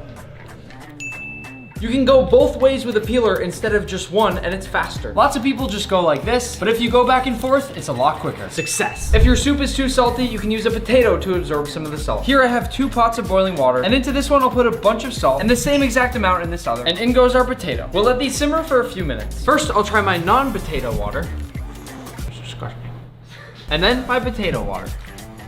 It works. Potato, along with many starches, soak up a lot of salt. If you crumple up parchment paper, it makes it a lot easier to lay it flat on a baking sheet. This is always the biggest pain in the ass. So I'll crumple it into one big ball, then open it right back up and press it flat into my tray. Best hack ever. Lemon juice on an apple will prevent it from browning. This apple here had no lemon, and this one did. If you're in the mood for some arts and crafts, you can turn an old pizza box into a leftovers pizza box. After some handy knife work and folding, eventually you can end up with something like this, which we can open up, put a few slices of pizza inside, and then close it up. And that's 100 food hacks. From the daddy.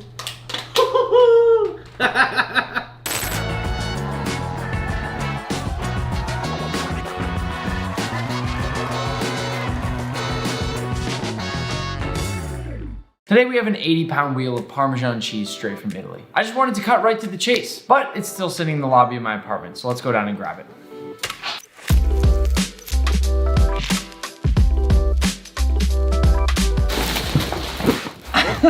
What are you doing? The wheel of Parmesan cheese. Okay, why are you in my room? Can I just open it here? Can you open it? Yeah, no, you're gonna invade my privacy. I got it. And open it. Oh, you're prepared. No. Vinny, you always like to see the packaging. I mean, this is true. You normally do have some fun stuff. Oh, man. Oh, this looks pretty legit. Seriously legit. He's so good at this. It's pretty damn cool. Ah. Come on, Nick. Come on. You know, they don't teach Use you those that muscles. thing. Oh my God. Get there. This is so heavy. All right. Look at that. Look at that thing. Look at. There's a barcode on it. This is crazy. Well, since you invaded my privacy, I think it's only fair that I get a piece. Can I just wheel this to the elevator? I would say that's probably best. Thanks, Vinny. Oh, you're welcome, Nick. Now let me just tell you, this thing was not easy to bring in. What you're looking at right here is a Parmigiano Reggiano straight from my homeland of Italy. And you know, it's funny, I've been trying to get this thing in for weeks, months even, but the first time around it was damaged in transit and I have no idea what that means. All I know is I got a notification as it was on its way that something had happened halfway through its path. Maybe someone decided they love cheese and just dropped it on purpose so they could take it home. But the important thing is, it's here now. Now I want to talk a little bit about this before we go and cut into it. But the first thing I want to say, because I have to say it, is that it smells amazing. Now there's something really cool about a Parmesan wheel like this. The first thing that we see all around the side is Parmigiano Reggiano, but there are more specifics that we can get into, which are quite cool. This large stamp right here is just a quality stamp, where the number right above it tells us the farm that it came from in Italy. I love that you can trace it right down to that very spot. Over here is a seal from the producer itself that we can actually just wedge out with one of our little Parmesan knives. Now if I spin the wheel, there's a little something right here you'll see that says DOP.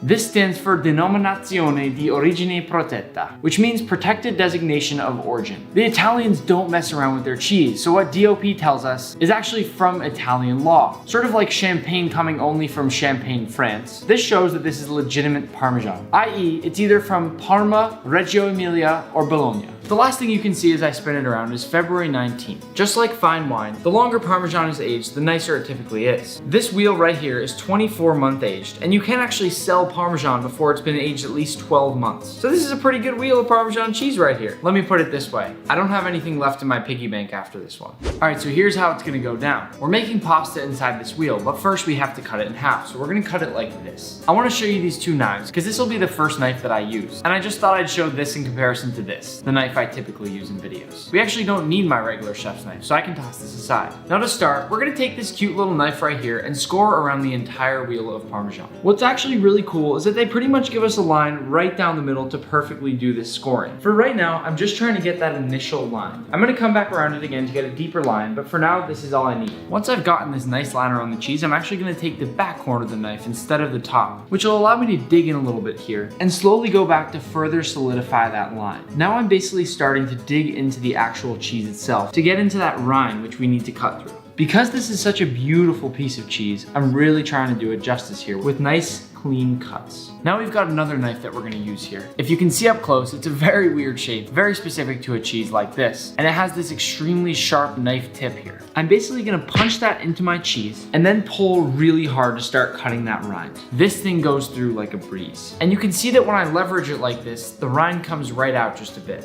Now we have these tools, which are basically wedges that go into the side of the cheese to leverage it open. This to me is the part I'm most looking forward to. I think it's gonna be satisfying to finally have that cheese pop. We're gonna pick an area right on the side of the cheese and wedge this all the way in. And as we go, we'll go back and forth a bit to start to break the cheese apart. Once that's in, I'll wedge it just a little bit back, turn my wheel of cheese, and go to a space just a little bit over. Same thing here, I wedge it all the way in there, moving that around to break apart that cheese, and then bring it back again. Now, I'll spin my cheese around to the other side and wedge another one in, shifting back and forth to break that cheese open. Then I'll remove that first wedge, spin our wheel again, and go in on the opposite end. This right here is an arm workout that I could have never imagined. And I'll repeat this process until the wheel starts to feel a little bit looser, at which point it's basically just gonna crack. I'm not kidding when I say that this is actually a legitimately really good arm workout. And I used to go to the gym quite a lot, but I pretty much haven't been since COVID started. Now to try to finish things up here and open this wheel up, I'm gonna wedge all those levers somewhat close to each other and start kind of lifting and pushing up to see if it's gonna give. The fact that it's still not willing to go tells me that there's probably a few spots that still haven't been touched over here. So I'm gonna put in just a little bit more work with some of these wedges over on the edges. Now I've gone around the entire wheel with these wedges and I think we're ready to pop.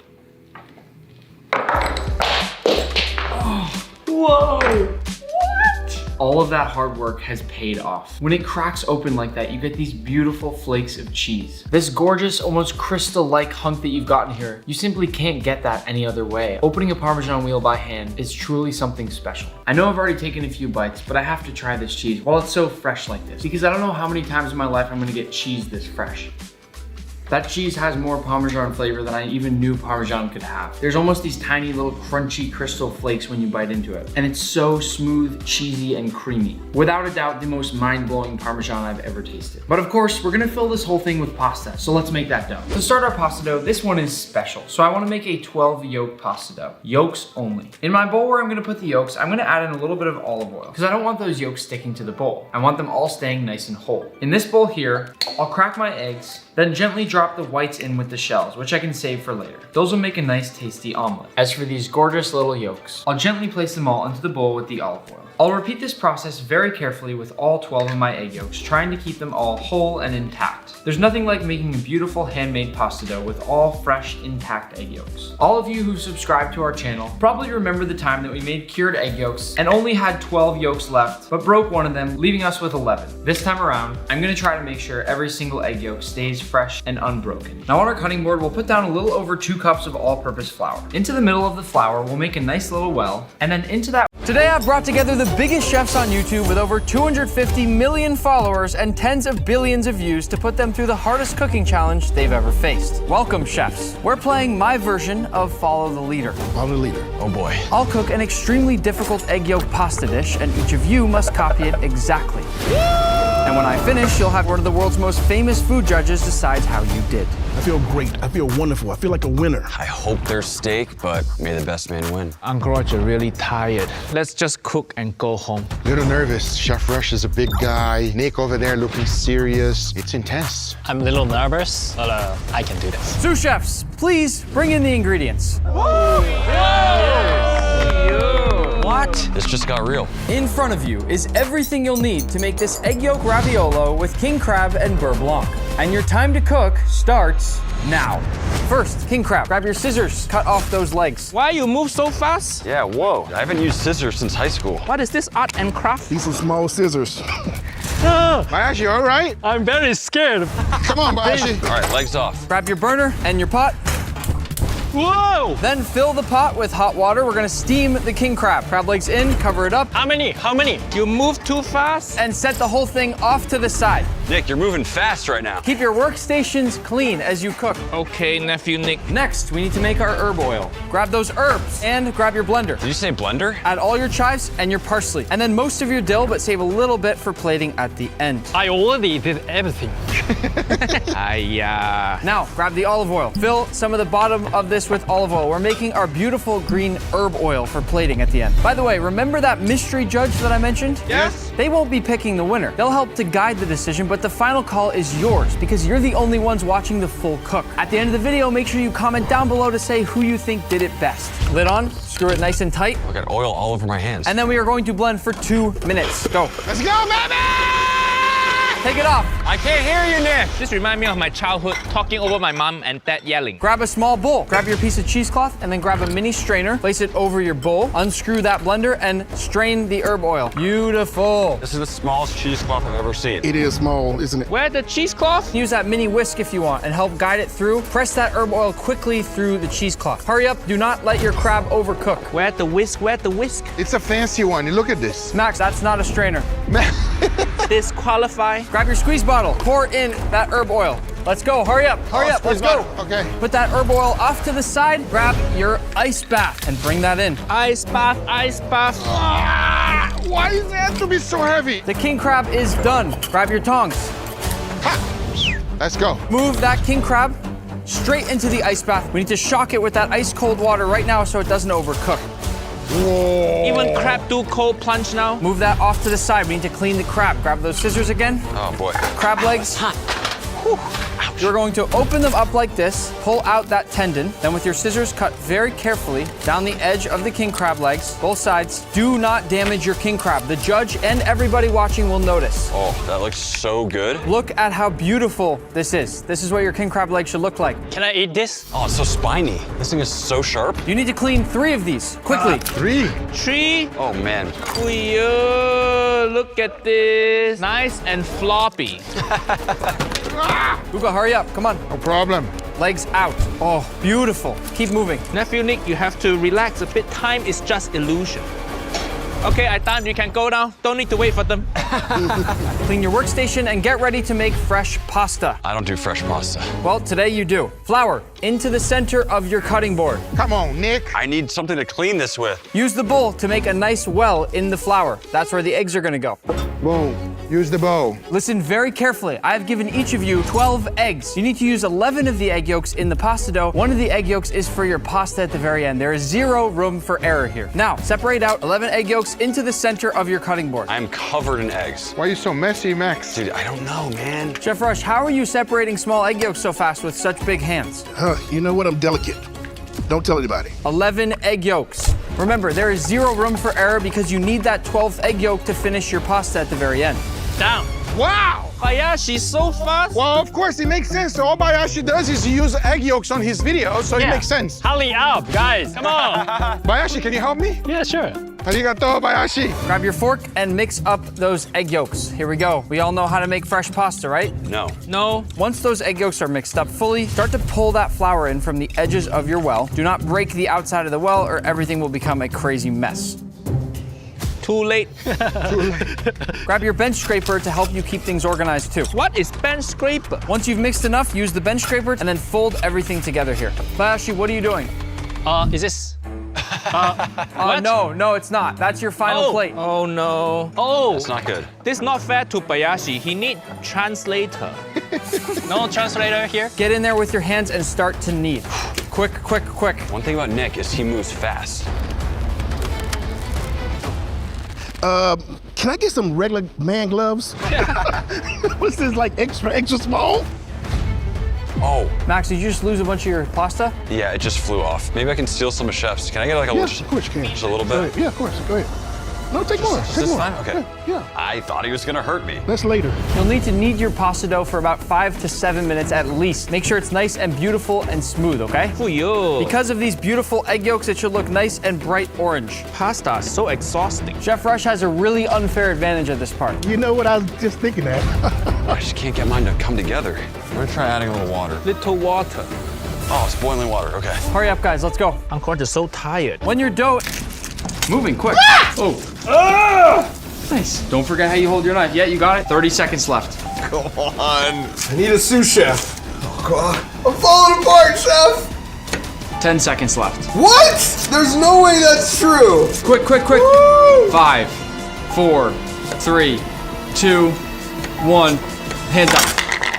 I got a little bit of glove in there in the end, I'm not gonna lie. To see if Mark gets the badge, I say we compare my pile of chopped onion to Mark's pile of chopped onion. There are a couple bigger chunks there where you didn't cut all the way through. The thing is, I like my onions a little chunkier, so that this was definitely an intentional choice. Mark, for somebody who never cooks, I think you just earned yourself yes! the nice skills badge. There it is, baby. 1 of 3, right? 1 of 3. I'm very motivated. For the second badge, you must learn heat control. What does that even mean? Cooking with a flame. It requires just as much focus and precision as knife skills, but now we're dealing with fire. Which is cool. If we make it to the final challenge, this will be extremely important. The first thing I want you to do is toast this bagel perfectly. Perfectly. Remember that one time in your video when you made me toast? I still dream about that. As you know, I don't put my bagels or my toast in a toaster. I cook it on the pan. So I need you to cook it on the pan and get the inside perfect golden brown. Can you do it? Yeah, I gotta remember what you did. It definitely had something to do with butter. Okay, we'll just turn that on to 11 heat. Are you asking? No, I'm just saying, and I'm looking at your face when I do it. Maybe a little lower. Like 8 heat, I mean? 5 heat. Perfect. I'm gonna take this butter and I'll put it right on the bagel in the pan. Then I'm gonna do this like a pro, let it melt. And I just plop this in here and I move it all around. This is exactly so far how I would be doing it. This is good. I'm not kidding, when you made me that toast, that's like the top 5 culinary experiences of my life. You're being totally serious. I'm dead serious. I dream about that toast. I'm not kidding you. I'm noticing 2 things already. First, your pan is off center on the flame. Oh, this way. Right, exactly. Then, constantly be adjusting that flame as you go. You should be picking up the bagel, checking it, seeing if it gets brown anywhere, and then shifting it around at all times. You need to constantly be moving the pan, changing the heat like a DJ. You want to see a quick trick that I think you'd appreciate because of science? Yeah. So if my pan ever gets too hot, I will immediately bring it back to the sink, turn on the water. It instantly cools the pan down. That is so good. And then you're back to square one. Okay, back up to 5. There's so many variables to be thinking about when you're cooking something over heat. The other key that you have to think about that you haven't really thought enough about yet is that surface area of contact between the bagel and the pan. When people are trying to cook a steak and they don't get a proper sear, it's usually because the steak's bubbling up and there's little pockets of it that aren't touching the pan. Press down, make even contact on the whole bagel. Treat it like a really fancy steak. What I'm also noticing here and what I'm proud of Mark for is the fact that he's got chef hands already. You aren't seeming to be fazed by the heat, by the hot oil that's splatting up on you, by the butter. It's just calluses from engineering and weightlifting. You have chef hands. Heck yeah. 99% of people I meet don't have chef hands. Yeah, I bet Trahan had soft little baby pillow hands. Yeah, they probably smelled like lavender or something. That looks golden brown. I can already tell you're really good around heat and you just perfectly nailed a golden brown bagel. So I actually feel ready to jump you to the final test for this batch. Okay, do I get to taste this? Ooh, I like the crunch. That's pretty good. It's not as good as your toast, but it's good. Wow. Wow, that's really good. Did you hear the crunch? Yeah. What is that from? Maillard reaction. If you want the real science. I do want the real science. For the heat control badge, Mark, you must make me the perfect pancake. Oh. It's gotta be fluffy, it's gotta be even golden brown across the whole thing, and it's gotta be delicious. Do you make pancakes? Do Eggos count as pancakes? They're waffles. So no? Are you ready? Are you gonna go without butter? Oh, no, I'm not gonna go without butter. I'm gonna go with about this much butter. Make the perfect pancake, that's it, right? That's it. Already, this is using more butter than I would typically. Is that like a trick to being a good chef? Yeah, chefs use a lot of butter. Do a very small amount, make sure it's perfect. And no reaction at all. On these final challenges, I can't tell you much. Choose your weapon. I'm more of a flat wide kind of guy. Trick to a good pancake, I learned when I was a kid, is you wait for the bubbles. Cool. You said cool like that's not the trick. Okay, we're not sticking, that's good. You kind of only want to flip once too, that's what I always say. I've never met anyone who flips their pancakes more than once. Okay, we're seeing the bubble action. We're just waiting for that one last section to come through. You've got to be very confident when you flip. It's got to be a clean... The other thing is, a lot of times I don't even use a spatula when I flip. I do... No way. Yeah. Do you want to see it? I'm gonna flip this without a spatula. Can we agree, regardless of how this looks, if I flip this without a spatula, I get the badge? No. Let's just be clear. If it's burnt, you don't get the badge. If it gets messy when it flips, you don't get the badge. Gosh. Until you make me the perfect pancake, you don't get the badge. So much pressure. Okay, here we go. I'm ready. 3, 2, 1. That doesn't look normal. How did you even get those patterns on there? I don't know. It's burnt. It kind of looks like an English muffin. That tasted disgusting. What was that? Try again. Cannot move forward until I get this right. This time, I'm gonna flip it earlier. I don't wanna wait for full bubbles throughout. I'm not gonna say anything, it's back to you. Okay, here we go. Okay, we're off to a great start already. I'm already turning it down to like a 4. I feel like slow and low is how you want to rock a pancake. Already, we've got great bubble formation. The pancake's a little off center in the pan, and what I'm optimizing for is pancake placement. The pancake itself is right in the crosshair of the stove. Smart. I like how you're using your engineering skills to create the perfect pancake. You gotta play to your strengths, right? Sure. The thing about cooking is that it's actually all science. So theoretically, Mark should be a really good cook. That's true. Theoretically. Theoretically, I should be able to do this. Now sometimes, and this is an advanced move, you can do a little bit of a peek. Smart, I like that. I saw some brown. I'm ready for the flip. You are? Yep. All right, let's see. Here it is. Boom. We're good. You were a little heavy-handed on the butter on this one. I still don't know that I'd call that the perfect pancake. 3rd time's the charm. What are you doing different this time? I want a nice thin layer of butter. I've been a little heavy-handed on the butter. What I'm gonna do now is wipe it around, and I'm just coating the whole entire pan. I've turned the heat down, a single pour right in the middle. That's your best pour so far. That is a perfectly circular pancake, and already those bubbles are starting to form. I'm also rotating the pan a bit more, in case like parts of the flame are hotter than others. It's kind of like how on your microwave it spins around, so you don't have like hot spots and cold spots. You cook with a microwave, Nick? No. Me neither. I mean, look at that. You could calibrate an instrument on the International Space Station with the circularity of this pancake. I don't even know what that means. I think it's ready to flip. This is the big moment. Come on. That's a nice, lean pancake.